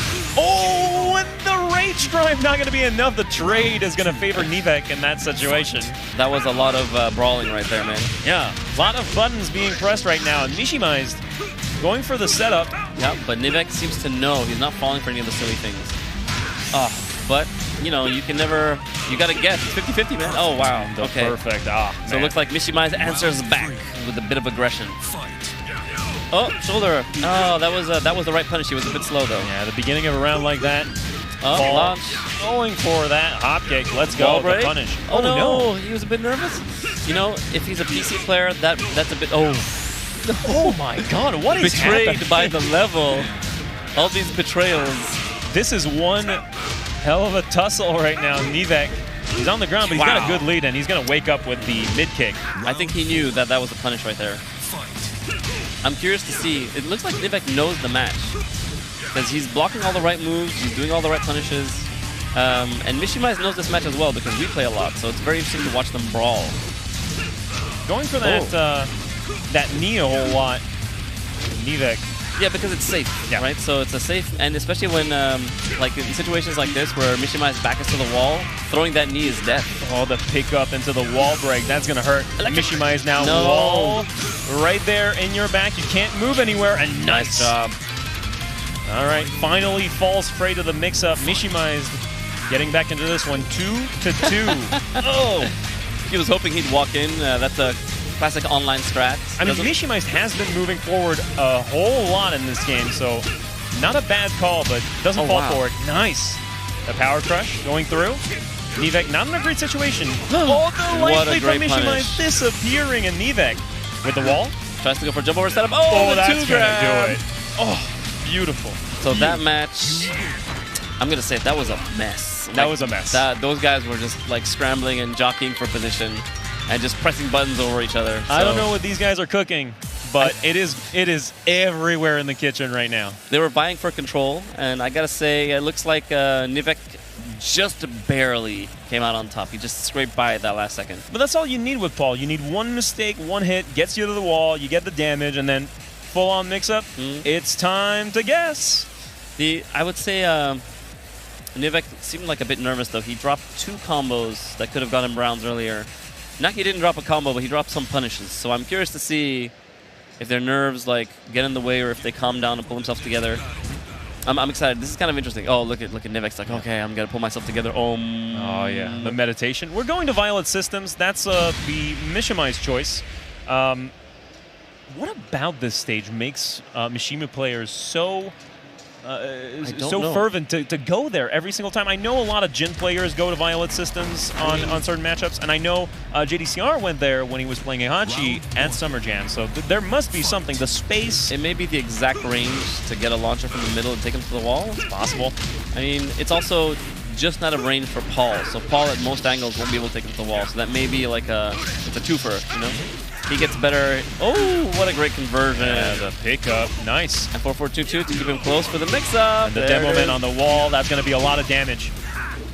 Doesn't fall for the mix-up. Mishima stays on the ground. Just relax. Oh, no. Oh, that was the wall splat. That was the right punish, but you were too late, man. You had to punish earlier. Could be a PC to PS4 thing. Could be just nerves on the main stage. I think it may be nerves. It looks like Nivek is really calm right now. He's gotten his composure back. And Naki, a.k.a. Mishimai's, is dropping calm. Ooh. Oh, nice. The delayed hop kick to punish that. Let's go. Why not? Going for the wall. Not going to be clean enough to get there, but that's going to be a re-wall splat. Let's go. And Naki answers back, man. So in that situation, he decided not to finish the combo so he could step right because he knew the hell sweep would re-splat. And he got 2 re-splats, so that was really smart. Oh, and he did the right punish too. Oh, good job, Nivek, with that spacing. Yeah, that's going to hurt a whole bunch of demo men on the wall. Mix up? Yep. No, stays back. Nice job. Mishima's with the lows. And that was a great confirm. The wave dash is hell sweep. That's going to be a bit of damage. Kazuya not the... Ooh! The blue stuff coming out from Nivek. Love the blue stuff. You know, I always say it. I'll say it before. I'll say it again. If you're Paul and you've got rage, and you're winning. You're not losing the match. Yeah. You're losing the match when you have less life and you don't have rage. And this is one of the things you learn when you play against Paul players all the time, like we do in Montreal. Paul is never behind. Look at that read. He just threw it out, man. He's like, this is it. This is a bad situation for Mishima. He needs this round if he wants to survive in the winner's bracket. He's going to get it. The Twin Pistons launcher. Oh, just going to activate Devil mode. the beautiful Devil mode, and that is going to do it for the round. Boom. That's so nice. Great. Not a lot of players use Devil. They use the Rage Drive for the damage, and then if they have anything left, they'll be in Devil mode. But I don't see a lot of people just activating like this. I think it was really an intimidation tactic. He was like, you know what? He doesn't know. I'm just going to freak him out. Come and get me. Ooh, yes. Oh, Nivek crouched, but he wasn't expecting the delay on it. And not even a whiff punish, just goes for the Hell Sweep. All right. So Naki is, Mishima is being more careful, pressing less buttons, trying to whiff punish Nivek. Oh, gets a little pressure. What's going to happen here?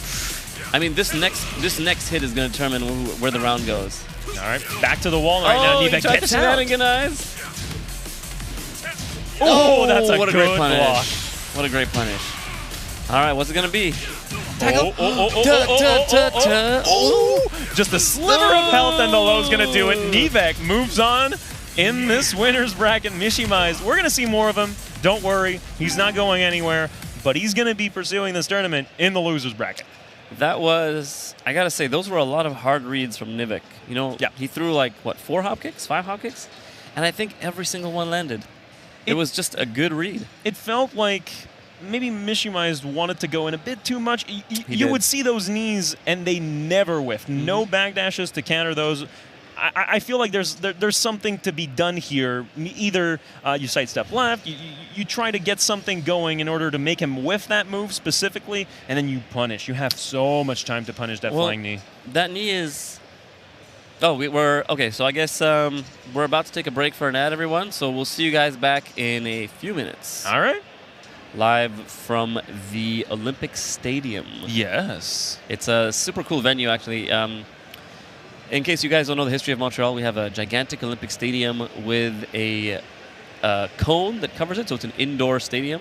And in the 60s, the stadium used to open, but it's been a couple of years since it opened, so it's an indoor giant stadium, basically. It's like the perfect venue. It's amazing for esports. And you weren't there last year either, right? This is your first year at the stadium, right? No, I was at Dreamhack Montreal 2 years ago. No, but at the stadium, I mean. Was it? Yeah, it was not at the stadium. You're right. I think this is the first time. This is the second time at the stadium. Because if you didn't know this, I mean, Rami used to play a bit of Street Fighter V and Dreamhack. If you haven't seen it, also we have the SF5 stream with the MTLSF crew. So you know, if you're interested in some SF5, check that out. But right now, we're gonna get more Tekken coming your way with Black Alert that we've seen just a bit earlier. Versus Living Fiend. Yes, indeed. I don't know much about Living Fiend. I know nothing. Is he an Ottawa player? I don't know. I don't know where he's from. Possible that he's from, Ottawa. Probably not Toronto, because you would know him. Or, I mean, I've seen a couple of people come from Sherbrooke, come from Longueuil, Laval, so the outskirts of Montreal, and even beyond. So let me check my data sheet, see if I can find him. Okay. Look at that data. But in the meantime, this Living Fiend is a Panda player.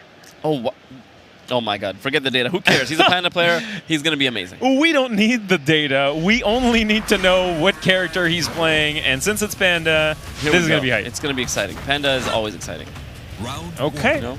Black the Alert. superior bear. Repeating on the layout. AKA not even a bear. Just going in right now. All right. So it looks like Living Fiend is trying to get a counter hit in. He's going for that low, which is +1. Oh, and he got him with a counter hit 4. There it is. Yeah, I like that. Oh, a bit of nerves there. He dropped the combo. Yeah, the dash. Not coming out. Good blocks. So it looks like Black Alert remembers the match because Neil Russell, one of the Toronto players that is his compatriots, used to play Teddy Bear. Oh, no. That's true, right? He's a bear player. My goodness. So Raymond knows what to do. Now the question is, does he know the new bear stuff? Or new to Tekken 7 bear stuff? Quote unquote new. The stuff that Russell doesn't do. Oh, nice! He knew. Oh, that's it. Dash super duper. Here we go. Rage Art gonna finish off this round. Living Fiend. One mistake. I mean, this Panda's game style, Fight. not exactly the most conventional. No, So- not at all. And Panda is one of the characters I like to call a shenaniganizer. You know, there's a lot of like there's ways to play Panda solid, but if you know the holes, like Black Alert just showed us he does, you get eaten alive for silly mistakes. Oh my God, he knows the big boy combo. Oh my God, look at that! All of that from one duck. The big boy combo, man. Okay, Oh. so it looks like Black Alert knows. Now the question is Living Fiend prepared to play against players that already know how to fight teddy bears? Yeah, hitting the counter and then that low. Round Black Alert is ready for this match, and Living Fiend doesn't have an answer, at least not right now. This first round was pretty tight. Let's see if he can bring it back. I mean, a couple of pokes. Play the right range, and Leo, probably not the most efficient character in the neutral against Panda. Oh, okay. Okay, a bit of nerves there. Yep. It's like he dropped the combo. It's quite a basic combo, so he... okay, it's all good. It's all good. We've seen a couple of those. It's no big deal. No big deal. What a great punish. It looks like Raymond knows the punish for 4-4-2, which is really important. It's Panda's biggest launcher. And I think it's just... He just inputs Leo's shoulder and catches him. Oh, man. Yeah, this is beautiful. Yeah. He Black knows. Alert going 3-0 on this first game. Living Fiend, I mean, at least he's having fun. Maybe he knows something that we don't. Maybe he figured it out. Maybe. Was the download completed? Did he just choose an on-wall? He just chose it. Yes, he did. Smart. Leo is much weaker without a wall. The meat of her damage is wall damage. And so any stage where Leo can't get you to the wall, she's at a slight weakness. Yeah. She doesn't really have any good Oki either because her combos push you really far away, and she gets a run, but no guaranteed stuff. Yeah, So- and bear pokes are definitely more range than Leo. So if you play the right range, you understand where you're where you need to go. You can win neutral. Not exactly something that's unfeasible, but Living Fiend and try to approach anyway. Whoa, the hell sweep! No, it's too slow. That's not gonna get in. Not against Black Alert. Okay, bit of damage here. A life lead so far for Living Fiend. Black Alert trying to retaliate. So Living Fiend looks like he's pressing a lot of buttons, but there's no real offense. He's just kind of pressing things, hoping for a counter hit, and it's not coming. No, okay, I take it back. That was spectacular. Just great spacing. You know? Just doesn't quite get that hit. Oh my Oh, God, wow. the second hop kick. Whiffed hop kick into hop kick, and that's going to be it, folks. I don't think so. I don't think there's so? too much scaling. There's going to be a sliver of life Let's see. Oh my goodness. Really far away, and she gets a run, but no guaranteed stuff. Yeah, So- and bear pokes are definitely more range than Leo. So if you play the right range, you understand where you're where you need to go. You can win neutral. Not exactly something that's unfeasible, but Living Fiend and try to approach anyway. Whoa, the hell sweep! No, it's too slow. That's not gonna get in. Not against Black Alert. Okay, bit of damage here. A life lead so far for Living Fiend. Black Alert trying to retaliate. So Living Fiend looks like he's pressing a lot of buttons, but there's no real offense. He's just kind of pressing things, hoping for a counter hit, and it's not coming. No, okay, I take it back. That was spectacular. Just great spacing. You know? Just doesn't quite get that hit. Oh my Oh, God, wow. the second hop kick.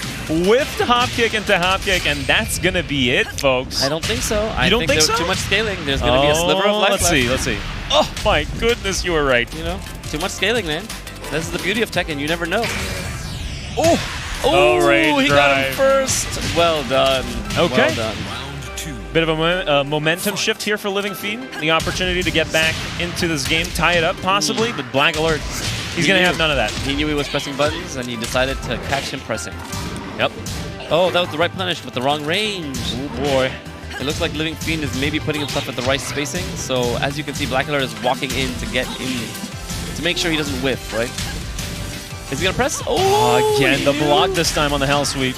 He knew. I think he specifically hoped he would get it. Nice. Puts him in the mix-up, keeps him close, so he gets a mix-up at the end. Black Alert now tying it up in rounds. So Black Alert knows he's stepping right, dodging a lot of Living Fiend's mix. Oh, but he gets a counter hit. G-Clef Cannon. This is going to be a big... Oh, no. drop He again. just drops the combo again, yeah. I think he's doing too many hits, and he's maybe a little nervous, so... Oh, man, that hop kick has been putting in work. Look at that, the damage. Leo's giant... Oh, he Yeah, knew! Punish that. That's twice now on that 1+2 recovery. It hit once, but when you know, and Black Alert just punishes that immediately after. That's a big hit, but nothing converted going on? afterwards. Oh, and Black Alert punishes with a launch. Yep. You can't mess around, man. That's Tough. dead. Oh. Okay, well, Living Fiend making a couple of mistakes here, and I think you kind of pinpointed the problem, right? Yep. It doesn't feel like there's a web being woven of offense. Yep. It very much feels like it's a bit stiffer than it needs to be. Let's see this combo. Oh, he dropped it again. Yeah. What's going on? Feels like the Ender not connecting whatever happens. Maybe Living Fiend didn't realize when he chose a non-wall stage that he didn't remember his non-wall combos. Because he's dropped every combo. And that was a lot of rounds that could have been won, but we're not. A lot of damage left on the table. Oh, no, can't pick up. But if he gets another one, though. Okay. Okay, that was a good punish. That jab. Gonna at least get him this round, keeping him in this game. Living Fiend. Gonna try to look for There that. it is, the punish for 4-4-2 again, as always. And he knows he's going for the low, he's going for the bear stuff. No roll. And Raymond not giving him an opening, just kind of coming in, pressing buttons slowly, and stopping him from going to shenanigans. Really subtle movement from Black Alert. Perfect range. Ducks that. And that's not a great position to be in if you're Living Fiend right now. Oh, the rage drive. He knew last time he just threw out the blue, and Raymond knew he would throw it out again. And this next hit is going to determine the winner, I feel. Okay, that's it. And that's it. 1-1. Oh my goodness, Black Alert. Living Fiend catches him with the twin piston. Having fun. Or rather, bear twin piston. Definitely going to go to a wall stage now, I think. Leo wants the pressure. She wants the wall damage. And most importantly, it's the mix-ups. Once you get up, you're a bear. What are you going to do to escape? There's nothing you can do.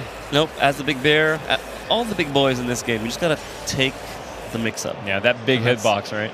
And it's one of the things that's really difficult about playing bigs in this game is you get more damage done on you, and you have less movement, so you can't escape as much. And it's problematic, but it also trains you to be better as a defensive player. This is the weird paradox of Tekken. If you're a big character, usually in other games you get more health. In this game, it feels like it's the opposite. You get less health. Yeah. And less movement. Unless you're Eddie. And yet, the big characters are so good. Like, think about the characters that we've seen in top 8s. We've seen Teddy Bear and we've seen Jack quite a bit. It's the range. It's the range. It's the dominating range. And at every turn, if you can win neutral in this game, it is so easy to get a lead and be comfortable. Yep. And then as long as you get a one defining hit in your game, you're good to go. You got the pokes in and everything's just working out fine. And right now for Living Fiend, that's what he's trying to do. You see, he's just trying to poke, trying to get the damage in. Not working out so well for him right now. Black Alert with kind of a big lead right now. And at the wall, one hit, probably going to do it. Oh my Black goodness. Alert was able to predict whenever he went into the bear stuff. So he would knock him down. He's like, oh, he's crouching. He's going to do the bear stuff from the ground. Oh, no. Big boy combo drops? Oh, dear. That's not a good thing. I love the way Black Alert is playing right now. He knows that there's nowhere to go if you're Panda. If you're at the wall, the round is basically over. And that damage. Oh, look at that. Wake up. What's the mix-up? No, just 1+2 again. And he that knew. hell sweep. He just stayed back. He's like, the hell sweep is coming. He doesn't have any other options. All right. So it looks like Black Alert is complete control. Wow, he knew again. Another one. Oh, you know what? He may not have been ready for it. He just blocked it and reacted. Well. Ooh, the parry. So Black Alert just not pressing, not falling for any of the frame traps. Only pressing on his terms. Doesn't want to allow any shenanigans to happen on the side of Living Fiend. I mean, this is exactly what he's looking for right now. He's looking for a big hit to come back into this round and possibly the game. He's got rage too. Oh, he had it. I think that may be. Oh my goodness! Look at that Nice parry. Beautiful. Black Alert just dominating game 3, and he's gonna move on. So it looked like in that match, Black Alert put himself at a range that was juicy for Panda to press. Yeah. And then he just beat him for pressing.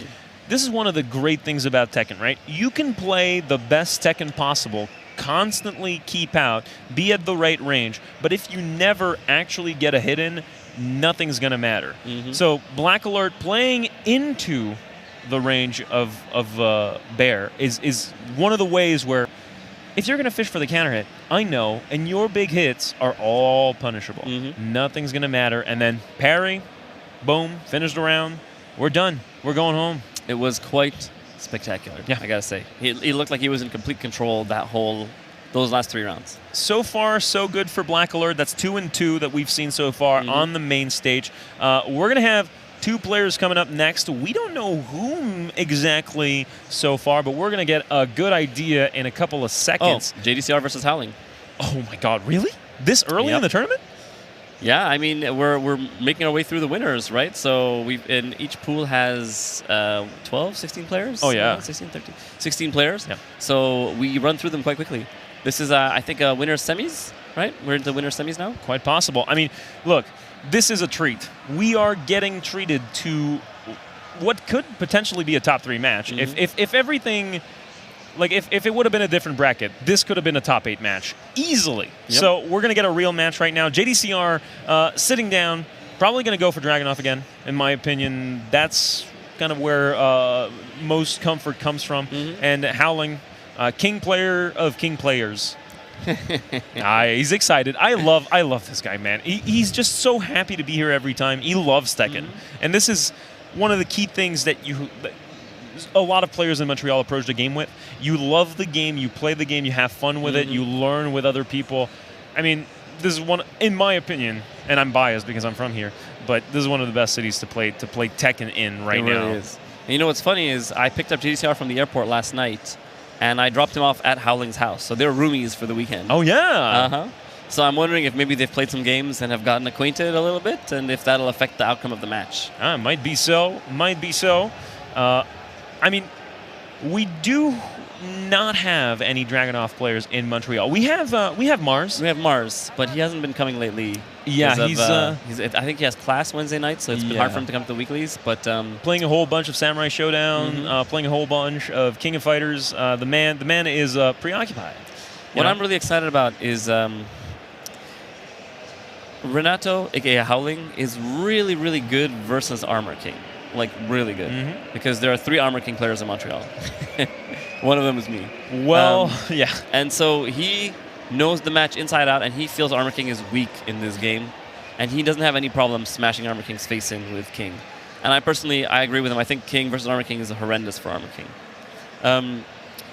So if JDCR takes Armor King, Howling has got a fairly good chance because he's like, he knows it inside out, right? If JDCR takes Dragunov, though, which I feel is what he's going to do, it's going to be a bit tricky. Because, I mean, first off, he's not just Dragunov. He's like one of the best Dragunov players of all time. I mean, he's one of the best players of all time, period. So yeah, absolutely. This is going to be a hard match regardless. But if he had time to practice the Lee matchup, as we saw earlier, he definitely had time to practice the Dragunov match. I can't think of Renato as anything other than a man who would prepare himself for something like this. He knew from the get-go that JDCR would be in his pool. He probably tried to figure out as much of the matchup as possible. But there is also the possibility that maybe he thought Armor King was the way to go. So we'll see how Howling fares in this one. This is a big one. And I'm kind of excited. I don't know who to root for because I love both these guys, but I'm probably going to go for my boy Howling. You have to. Because Montreal FGC represent. We're telling you right now, people, we are going into this one with a biased commentary. Look at this JDCR straight up going for the counter hit, and that's going to be wall carry all What a cheater. the What way. a cheater JDCR is. All cheating and lies. Yep. Everything he did is a cheat. No, I can't. Everything. No, he's a cheater. All cheats. Look at he's cheating with his while standing moves, and what a good read there. All right, look at this. Look at Howling now. He's got the wall, though. This could be, just Dude. as I say, there's a down 2. First move is a counter hit launcher. Like, that's big, man. It's very demoralizing to start a match with half a life bar missing and at the wall. But look at JDCR now. He's not pressing anything. He's just jabbing and chilling. Yeah. Which is surprising. The first game he went in and boom, and the next game he's just like, you know what, I'm just going to hang out, relax.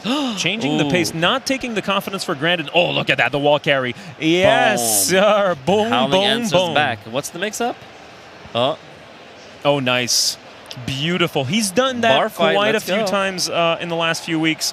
The 1+2 throws, mix-ups, they're very difficult to deal with. You have to be ready for those. And Howling just hanging out, not pressing too many buttons. Running 2, such a good move, and wouldn't you know it, it's going to get better in a couple of days. Nice. He escapes the grab. Down What's 2. going to happen next? Oh, he knew. He didn't hit confirm it. JDCR always alert, ready for down 4-2-1. Crouch the high and boom, that's the round. And we keep going right now. JDCR just moving forward, playing in his range. Howling Probably not feeling too comfortable with those pokes, and look at that damage just from a couple of pokes. He's going to get the wall. And look at JCR slowly pushing him in. Oh. But see, like, they're both sort of being very careful. No one's throwing out a big move. Oh, small the pokes. sidestep doesn't punish that. Oh, Okay. but he eats the bar fight again. And now JCR goes for the stomp, of course. He was remembering what he did earlier. He stayed down. All right, this is the big one. Is he going to sidewalk left? Oh, nice, the counter hit. He's going to get the wall from that. Take him to the wall, Papa. That's big damage. The rage drive. Oh, that's not quite enough to kill, but it's so close. Renato with a chance. The low gets blocked, and What a great JDCR block. runs away with it. Beautiful display. I mean, I can't believe that little sliver of life. What a cheater this JDCR. what a cheater. Just activated the cheats. I mean, this block on the low, that was the first time that Renato used the down 1+2, and I just don't understand how this man can read the future like this. He knew exactly what he was going for. It's because he knows the King matchup. Because in that situation, at that range, the only move King had that would catch him at that speed was Ali kick, which is 15 frames. If he had done like 4-4-1 or any of the other mids or a crouch dash, it was kind of seeable, right? So he put himself at a range where that kick was the best option, and then he waited for it. But what's interesting about that is that's something that you don't really think about unless you are versed in the King matchup. And it looks like JDCR knows the King matchup quite well, which is surprising, given that we don't see many Kings play at really high level, right? I think off the top of my head, there's Little Majin, there's Poltan, but we rarely see him leave. And there's Puma. There's Puma, and I think that's it, right?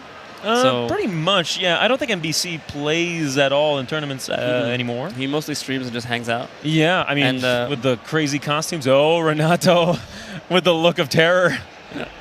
Don't be scared. Don't be scared, Renato. You can do this. So they're jumping right back into it, and it looks like he chose King's stage, Yeah, of course. King's stage.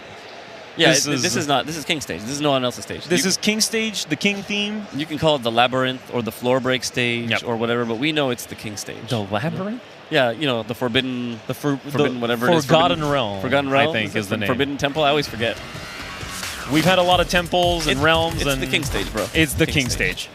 Round You know? 1. Getting into this one, 1-0 for JDCR. Let's see if Howling can use those floor breaks to at least to get a couple of rounds in this one. So King's got, I think, 3 grabs of floor break on this stage. He's got a bunch of moves that floor break for extra damage. He's got a bunch of combos that get improved because of the floor break. So let's see if he can abuse any of that or if JDCR is aware. Not that Dragunov can't use those, and we'll see this right now. Exactly. Yeah, exactly. Boom. And he's got a great wall. Look at that shoulder. He's got a great wall floor break combo as well. Ooh, gonna get hit on that. Can't deal with a mix-up, but he's still alive. Don't run away with this one. JDCR just trying to poke. Get him to commit, and that's exactly what happens. Howling commits with a string. Yep. He committed to the down 4-2-1, which you can kind of hit confirm. It's hit confirmable-ish. You can hit confirm the hit, but you can't hit confirm the counter hit. That's the problem. I know Howling loves that chest bump. He likes to go for the plus frames, and if he gets the hit on that, it's hella plus. +4, I believe. Yeah. Which with King is a lot. Yeah. Oh, of course. Because it means he can throw down 4. Oh, he gets him with one of the multis. Okay, let's see if he can finish it. Now the tag. Nice job. That's still a bit of damage, though. Howling getting there slowly but surely. He's at the wall, though. JDCR just so great at just changing the pace of the game, and his movement is perfect. Look at that. He's getting a lot of stuff to whip, but he's being careful, as always. He's not pressing buttons more than necessary. Yeah, not allowing himself to be cornered either. JDCR just moving forward, trying his best to just not be at the wall ever against King. And look at him. He's just content to let the timer run down. He's just chilling. He's like, I got this. I can take the throws. Yeah. But now... That giant swing, though, that was a bit too obvious. Oh! The rage drive, the down Time's 2. up. Not enough. Howling getting that round, finally on the board. Looks like JDCR's plan backfired, man. He was running down that counter, 8-2 hits, and then it was his race for the counter. Oh, There's patience. go downstairs. It's okay. There's still one more ground break. Is it enough to get King some cheapness? I think this is. Oh yeah, this is gonna hurt. The curb stomp. That's a lot of damage, and he's working on a perfect right now. JDCR just so good. Oh, the while standing 2. He's not gonna finish it though. Nice. Can't confirm that. Nice ending with a low right there. He's being super careful. You notice JDCR is just, no matter how much life he has, he's got the lead or not, he's throwing very few pokes and being super careful. No big moves, which is so interesting to watch. Not a lot of commitment from JDCR, right? Absolutely. He's content to just sit back, punish, just, get a life lead and relax. This is something you'll see from great Dragunov players. Very rarely going to commit to anything desperate, especially against King. You don't want to get punished against King. Absolutely. All right, finally gets a floor break. He gets the wall too, but can't convert it. No, he thought he was a little farther because the wall combo is slightly different on the ground floor. Oh man, that's a lot of damage. Blocks the mix-up. That's good for Howling. He's still in this one, but JDCR, and he did it. Well done. The madman did it. That was really interesting because I don't know if you noticed, his flow changed as he played. There was some rounds where he was just chilling and really not pressing. Other rounds where he would suddenly burst and do 3 moves, 4 moves in a row. Like at the end there, that slide is negative. And yet he did while standing 4 at the end just because he felt the movement and the fear. So it was very interesting to see. It's really nice because a lot of Tekken players proceed with matchups more on a player-by-player basis and less on a character-to-character basis. You see this a lot with JDCR. With a character as simple as Dragunov, it allows you to express yourself a lot more in gameplay. And I think that's why he's been so successful with that. And I think you look at other Dragunov players like Nobi, when they use Steve when he uses Steve, for example, he's going in a lot more. He's going to commit to a lot more stuff. He's going in more aggressively because, of course, that's what Steve wants to do.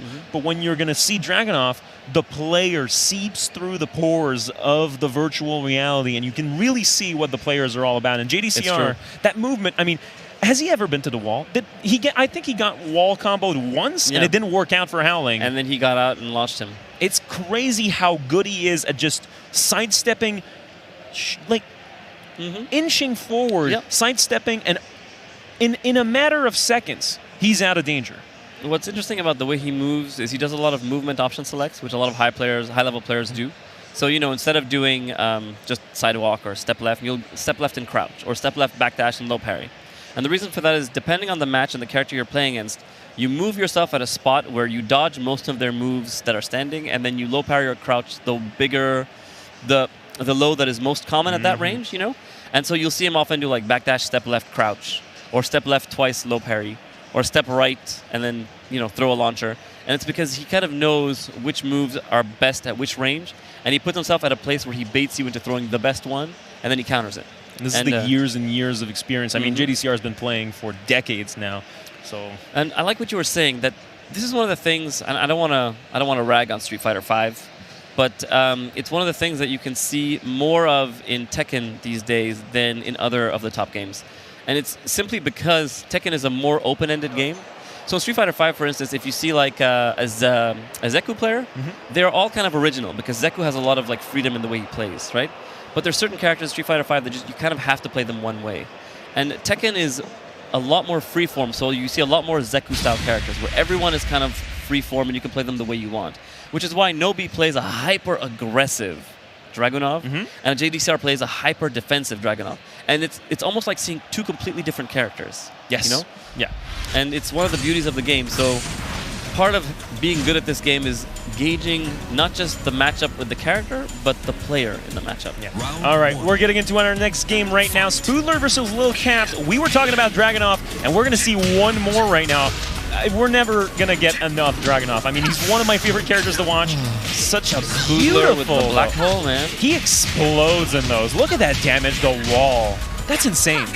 That shouldn't be allowed. And Lil Cap eats it. Oh, you know what? It's because he did the one grab earlier, Lil Cap escaped, so he did the both punches grab. Yeah, I think I'm going to need an adult here. Or the 12 grab. Shout out to Tasty Steve. Yeah. I mean, look at this. Spoodler got one hit in this game, and it was enough to just carry him to victory all the way through. Nice. Oh, he got a little bit lucky there. Yeah. Just finish that string. I mean, why not? At that point, you're committed. Finish the string. Eats a normal. So you see those weird situations? Spoodler is ready. He knew they were going to be both back turn. He was ready for it. Oh, yeah. He's fishing for that black hole, too. So Lil Cap is, I think, a little bit surprised because he has no idea. He's never seen a Raven like this. So... who has? Who has? Right? It's him and a couple of Korean players back in the arcade days. Go Attack? Yeah, Go Attack, yeah. And Whole Man back in the day. Shimon? Shimon plays Marduk now. Oh my god, you're right. And so, okay, it looks like Lil Cap is... no, as I was about to say, he eats a frame trap. And Spoodler is just running a train. Okay. He got one hit in. And now they're down 2. Ooh, that's a big Nice launcher. Is job. he dead? That's it. That's it. He's gonna boom and the stompy. Absolutely. Lil Cap Nice is on job. the board. Lil Cap brings it back with 1 QCB2. I like Backsway that. blow. Nice. Just gonna get him with that counter hit. Finishes the string. Always finish your strings. Okay, don't actually do that, but oh There it is boy. again. Backsway blow. Yeah, the high crush. Spooler's got to be more careful when he throws his buttons out, you know? Oh, Whoa. oh, that was just out of range, and it looks like Spooler gets a punish this time. So what's the mix-up? Let's see. Brings him in. Just doesn't finish. No, that was a Setup? that was a setup. Okay, He'll so whip I it and then sidestep. I would have definitely gotten hit by that. It's the madness. The It's- madness. So the madness of Spooler is that he actually wants to land that last hit in the combo. But combo, he got him. Yeah, not enough? No, up. not quite. Lil Cap still has a chance. Oh, beautiful. Backsway blow Another again. one. Oh my goodness. He's That just high crush, the man. mileage on that backsway blow, man. It's launch punish on block too. That's the crazy thing. Yeah, unreal. Although I think it may be minus 15 exactly, which means Master Raven can't launch it. Oh, yeah, that's true, right? So I'd have to check the frames. I'm not sure. If it's minus 15 exactly, Master Raven does not get a launch. Oh, but that's only 14. So, you know, get your punishes right, Little Cap. Come on, man. Okay. Don't give up. You got this, bro. There it is. Oh, Spooler was ready. He was not like, the right okay, you know what? that 2 not the kill? backsway blows. That's the kill. Pow. Hey. So earlier, Spooler whiffed the combo, right? Yes. And that whiff, he didn't want it to whiff. But when it does, he has a setup just in case. And Spooler, he says Master Raven's combos are all a bit inconsistent and they're tricky, so sometimes you drop it, sometimes the game kind of drops it. He has to make sure he has a setup for when the drop happens, so he's always ready. Yeah, And you that's have what's you have interesting. differences between the great players and the best players, but I think the biggest difference between the good and the great players is how prepared you are for different For situations to situations, that's happen. So I think if Spoodler is always prepared like this, he is definitely going to become a great player at some point. In some aspects, he already is. He's great. I think he's one of my favorites right now in Montreal. All right, Lil Cap though, it's So- not over, Fran. So now the question is Lil Cap going to go for the backplay blow again? Oh, just going for that? That's not a button. That's not a button. That's a side step. He was a bit too excited. I think he was used to. What happened is in the first few matches he was used to Spoodler pressing, and Yeah. so he's expecting it still, but Spoodler has adjusted. So now it's up to Lil Cap to adjust and know that Spoodler won't press as much. I don't know about throw. this stage decision either. Yeah, absolutely. I think it's weird because this is a stage that's good for Master Raven. Yeah, I think you absolutely want the infinite stage as soon as possible. You don't want 2 rounds like this to just be one. Yep, one hit into a wall combo Really? into a mix-up, right? Yeah, and So- now that Spoodler has more room, he can also work that into his game plan. You modify the pacing of the game enough that Lil Cap doesn't have time to adapt. It's already 2 rounds down. And look, you can see Lil Cap is kind of afraid. He knows that if he loses this round, it's out for him. So He didn't he's have playing a little nervous. Those 2 rounds weren't played on an infinite stage, so you don't have the understanding of what it means to play against this specific player in these conditions. And that's that. Yeah, Spoodler just running away with that second game, and Did you notice he dropped the combo and still hit him at the end? yes, That's the Spoodler special.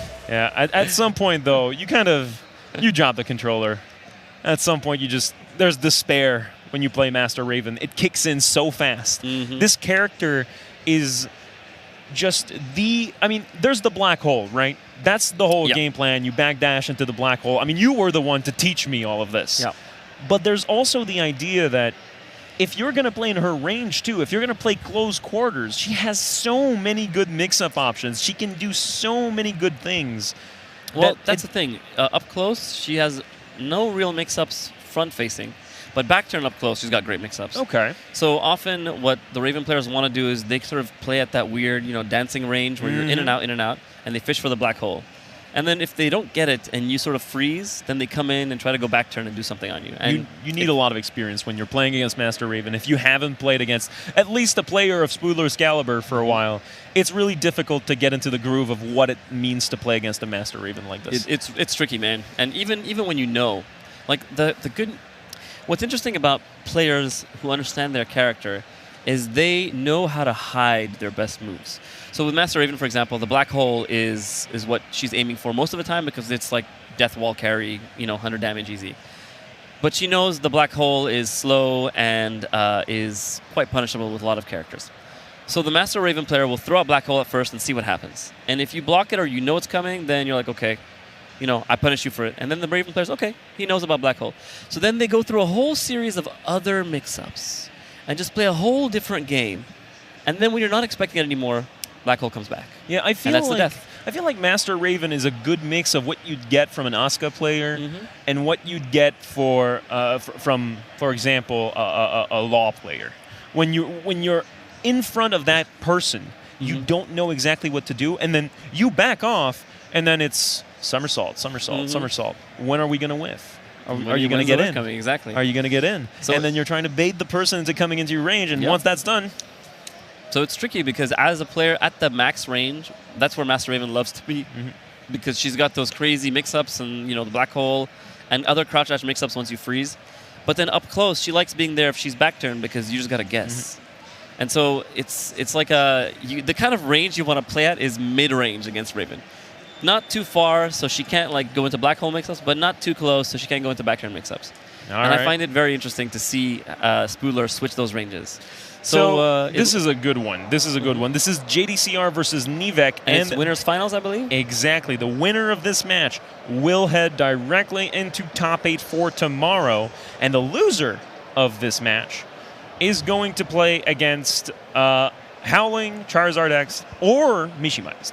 All right. Depending on who wins the next couple of games in the loser's bracket. So this one is very important. I mean, we've seen Nivek play. Yep. It's been pretty nice so far. Do you think he has the making of the man who will defeat JDCR? Okay, so from what we've seen so far, he likes to throw hop kicks a lot. He likes to go for those hard reads. But JDCR is one of those guys that doesn't press much. So if you're throwing hop kicks and hard reads, you're giving him free punishes. Now, was that a hard read versus Mishimized? Or is it just Nivek's play style? That's the question. If it was a hard read versus Mishimized, then I think, you know, he's got a chance. If it's his play style, I feel like he may be overrun by punishes. So I'm curious to see. We'll know within the first match or two what's up. I like Nivek just focusing his energy as much as possible. I don't know about this Infinite stage. I mean, no one's choosing it, but I don't know exactly who it's going to favor in this one. I think Dragunov. Yeah, for sure, because Dragunov gets slightly better Oki off of his with the run. So he'll knock you down far and then run at you at the end of the combo. And not just that, JDCR as a more defensive player from what we've seen so far. Likes the space, man. Yeah, exactly. He's going to use the movement once again. Okay. Oh, that was the correct punish, but something with the range. Jumping in front of him? And Nivek was ready. I think he knew about that. Yeah. Okay. So Nivek doing the steps in the right direction. He knows what he's doing. He's not throwing hop kicks. So he's being really careful, punishing slow, you know, playing slow. I think he's got a chance, man. He's doing good. Yeah, he's doing great, even. Almost got the round. Only one hit left, and that's Nivek having a lead. JDCR. Now, the thing is, JDCR's got all that space to... Oh, nice. He read that movement. He knew he wanted the sidestep to get some space in, and he went for that low, the tracking low. Good stuff from Nivek so far. And look, he had low parry right there, but the range was off. And that was actually JDCR would have... Oh, okay, he's throwing the hop kicks. Is he feeling himself? Ooh, the shoulder tackle. And JDCR knew. He tech rolled in low parry. He's like, oh, back turn. There's a low kick coming. Can't catch him off guard, this man. Gotta love it. He knows those situations too well. So, they're both kind of vying for position. Who's gonna get the other person to twitch into something big? That's the question. Because right now they're just poking each other with small things. A little low here and there. What's it gonna be? Oh, JDCR had the read. Yeah.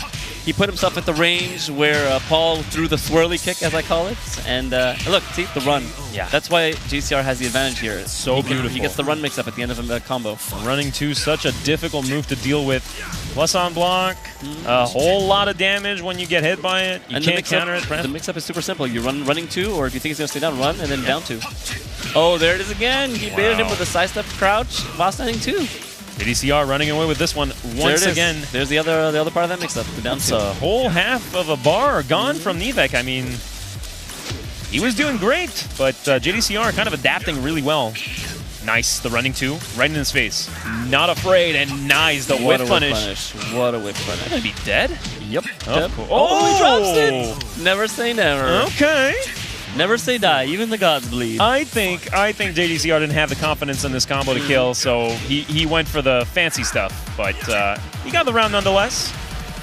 Now is he just gonna? Oh, see, even he had the running mix up there, but he just chose to jab and then 1-4 and then backdash, and that was it. I love the way Nivek is approaching this one. He's going for lows. He knows JDCR hasn't been blocking those a whole lot, so he's still testing the waters, seeing if he's eventually going to react, and then maybe eventually going to go for some fancy mix-ups on the while rising.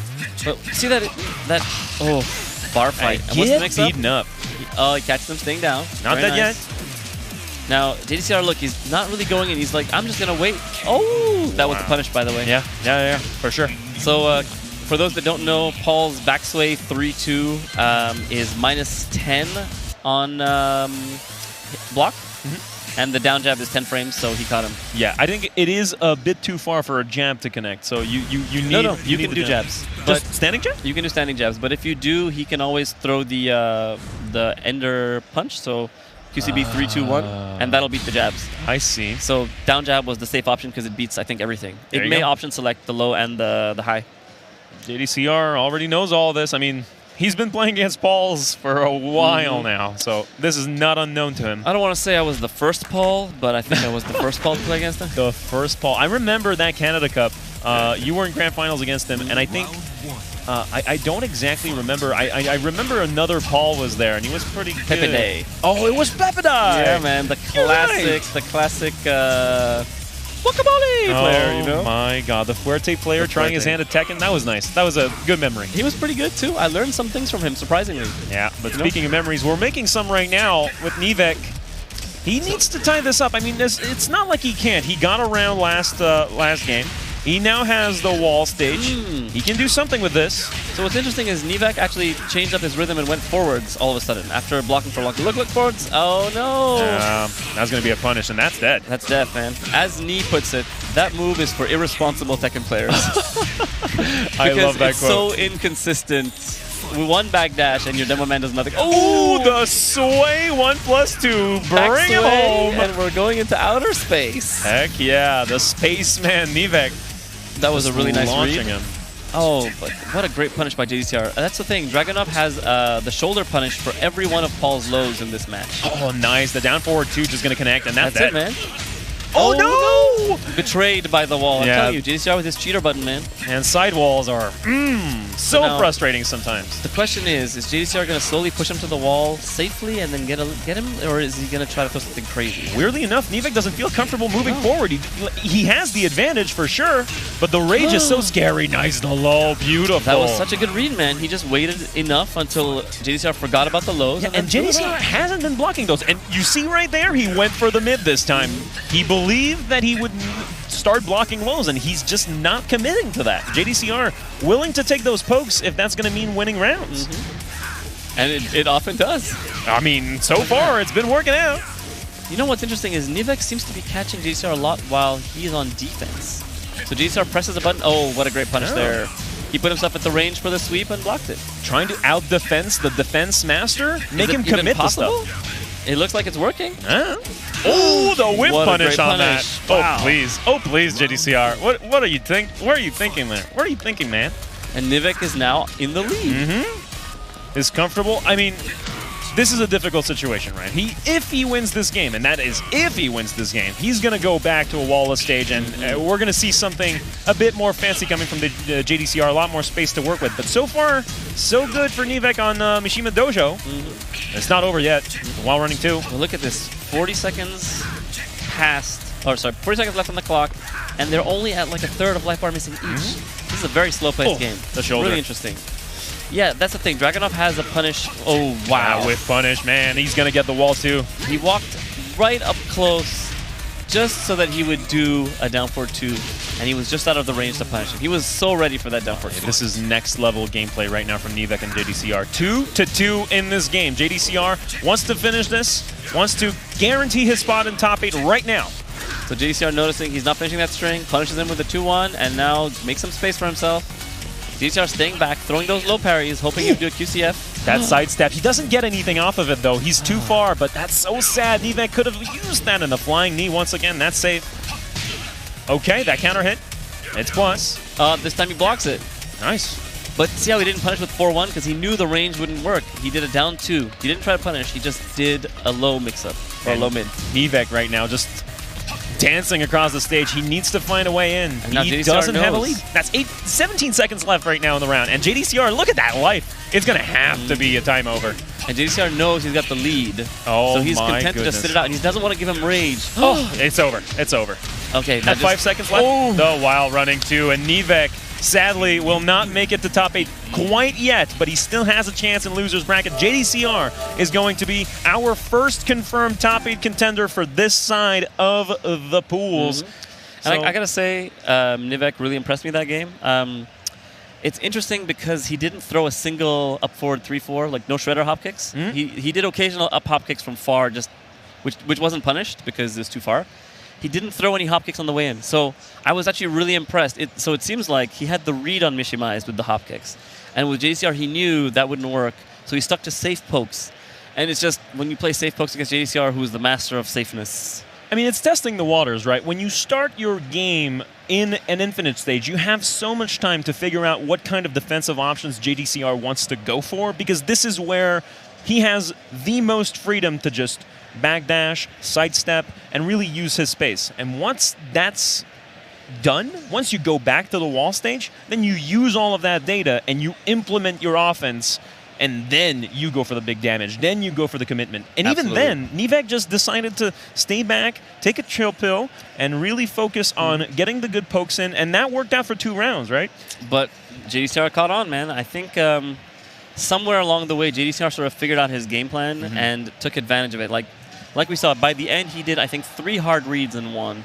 He did 1 dash in and crouch to swirly kick, QCB4, and launch it. I call it swirly kick because I'm a Paul player and I love that kick. Paul players don't know the notation. They just use the names. The rules are swirly. swirly kick, death fist, and then Hammer of the Gods. That's the only one we know the name of. Demo Man. Demo Man, of You course. of You're course right. know Of course, Demo of course. Man. But so he put him at a range where he would do the QCB4 and he crouched it and launched him. And then he came in and stayed just out of the range of down forward 2 and he launched him again. And those were enough to win him the game, man. It's so crazy how efficient JDCR is at figuring out what his opponent wants to go for. Because Nivek had, as you said, had the read on Mishimais and then tested the waters, tried to figure out what was going on with JDCR, and then JDCR immediately adapted. He's played against thousands upon thousands of players at this point. It feels so easy for him to just switch from one mode to the other. I'm going to stop being aggressive. You want to go for the low pokes? I'm going to let you do that as long as you don't launch me. I am good. I have the space. You're not going to get me to a wall. I have the better space control. I dominate the neutral, and that's enough to win the game. And he does it so spectacularly fast. Right. That he's in, and then all of a sudden he's out. And it's one of the beauties of it. It's why he's one of the world's best players. He was the best and the man to beat for the longest time.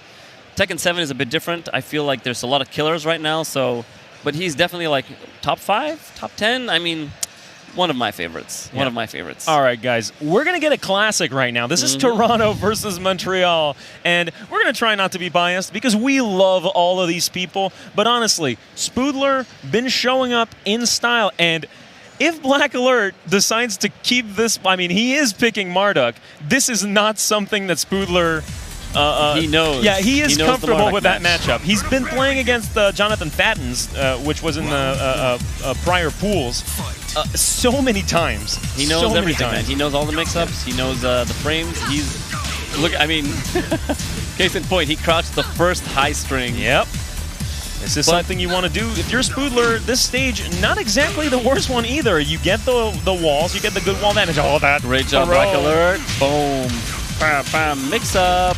Might not even have the occasion to use it, the wall right now. Not in Spoodler's favor. He's going to try to get out of there. Ninth to counter it.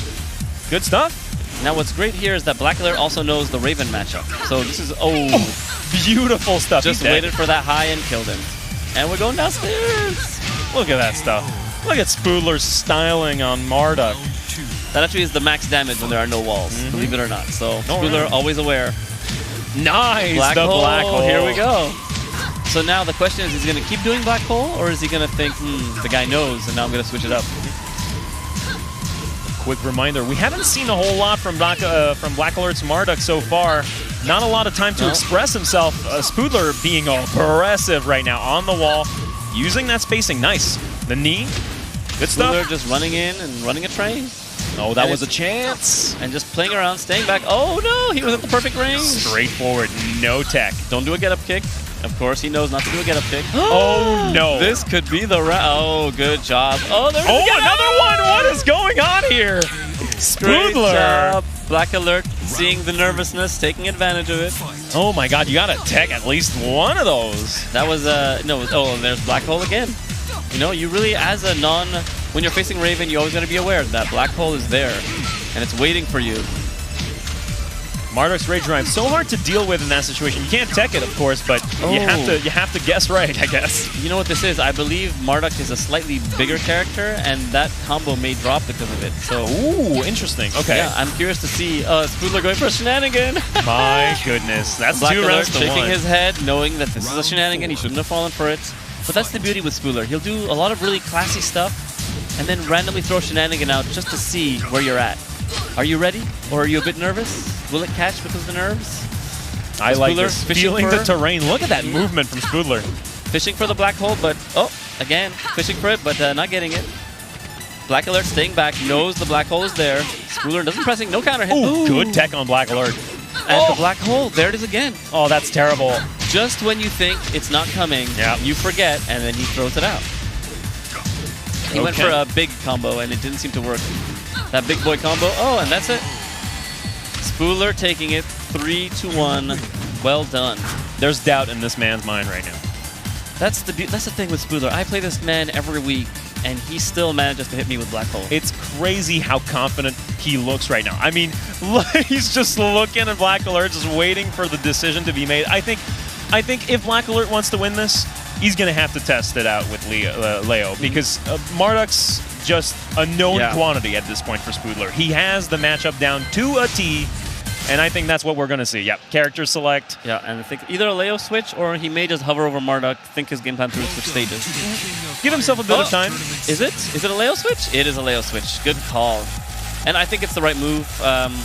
Just not because his Marduk was bad necessarily, but just because of how much practice Spoodler has versus the Duck.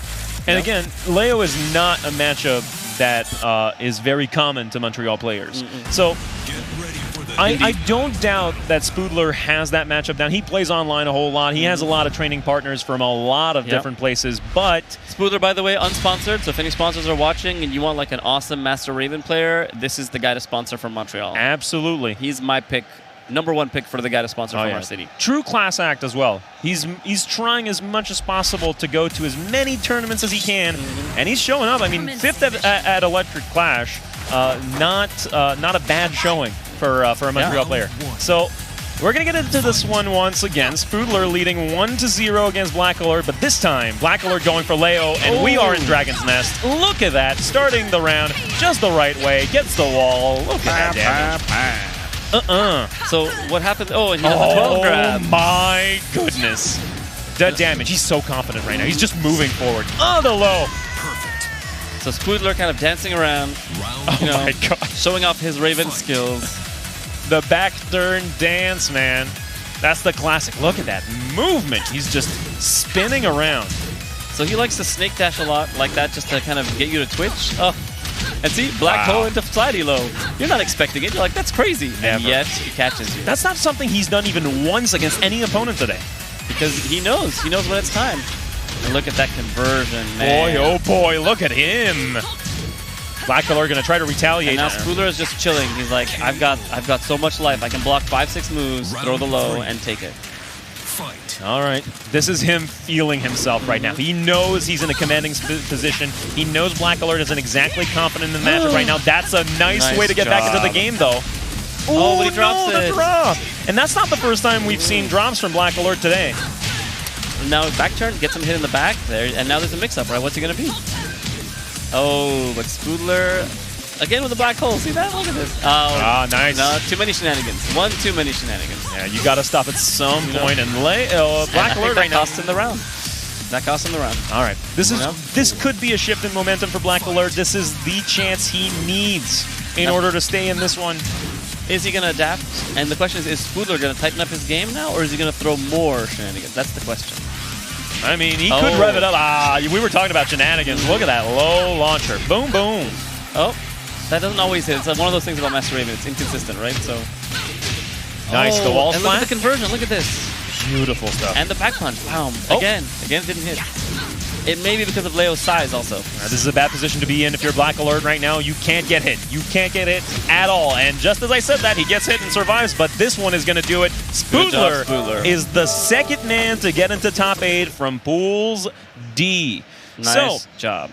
Now, we have 2 people in the winner's bracket into top 8, and we have a full overview of what our winner's bracket in top 8 tomorrow is going to look like. It's going to be Alpha, JDCR, Speed Kicks, and Spoodler. Exactly.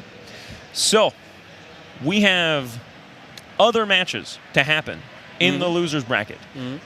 But let's focus on what's happening tomorrow right now, because we have 2 Rorong players in a winner's bracket of a Montreal event. Oh no, are they playing each other? That would be really funny. I have no idea. I do not believe they are, but I could be mistaken. If they are, though, that's going to be an interesting match. I mean, Warong is not a character we see very often, and not exactly a character that's known from the community in Montreal as well. I know Toby once played a lot of Warong, but when he really picked up on his Lars, I mean, he always played Lars for sure. But when his Lars really came together as a character, it feels like we haven't seen Warong at all since then. Oh, we do know some of the losers in top 8, though, don't we? We know that Toby is in top 8, and who's the other person in losers? I can check. I do not quite remember. But Toby is Mindwolf, in case you guys are wondering. He's the Lars player. We know all of their names, so it's easy for us to just on the fly be like, oh, it's Toby. But yes, Mindwolf is the one we are talking about. Now, Speed Kicks into... Oh, it's Forest Magic. No, it's not, actually. It's Max Ninja. Max Ninja beat Far East Magic in losers finals of their pools. So Max Ninja is going to be the second man right now in the losers bracket of top 8. Kind of a disappointing end to Far East Magic's run, I feel. I mean, his match against Speed Kicks didn't go according to plan. That was kind of a... It was a clean win, let's just say it like that, for Speed Kicks. Absolutely. Okay, so we are going to be able to take a look at the bracket. JDCR versus Spoodler and Speed Kickers versus Alpha. So we do have the Hwaring mirror. They are playing against each other. This is going to be an interesting match. I mean, not exactly the worst possible scenario, because that means regardless of what happens in their match, we're only going to get one of those in winners final. So there's going to be one Hwaring in winners finals, and either a Master Raven or a Drag. Yeah, there's going to be one Hwaring in winners final. That's kind of cool. I honestly cannot wait for the match between Spoodler and JDCR. This is kind of the defining moment for Montreal Tekken at this point. I feel like Mindwolf has a good chance of making a good run in losers bracket. Absolutely. But this first match in winners is going to be so important, not only for Spoodler, but just for the general confidence of not just the community. I mean, you're here, you've been here for years. We know how good you are, all right? Not as good as I used to be. I made it. I didn't make top 8 this time around. I lost to 2 Montreal players. I'm a very dad man now. I'm not a very bad man anymore. Okay. Okay. So it looks like we're not going to be showing any more matches. It's wrapped up for today. The stream is going to move on to other fighters. So thank you for tuning in. Tomorrow we've got the top 8 for Dreamhack at 3 p.m. I believe for Tekken. I believe so. Yes. Now. At noon. At noon. Oh, sorry. We just got a correction. It's at noon tomorrow. Little birds in our ears just singing. So tomorrow, tune in at noon for the top 8 of Tekken.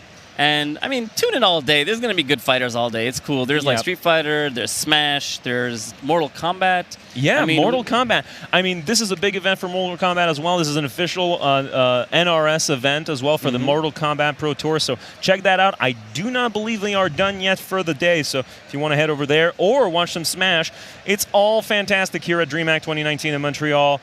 We will, however, sign off for now. We will wish you a fantastic evening, regardless of your choice of entertainment for the rest of the night. We will head out. Thank you very much for watching, and see you tomorrow for the top 8 of Tekken 7. Very Dead Man and Movie signing off.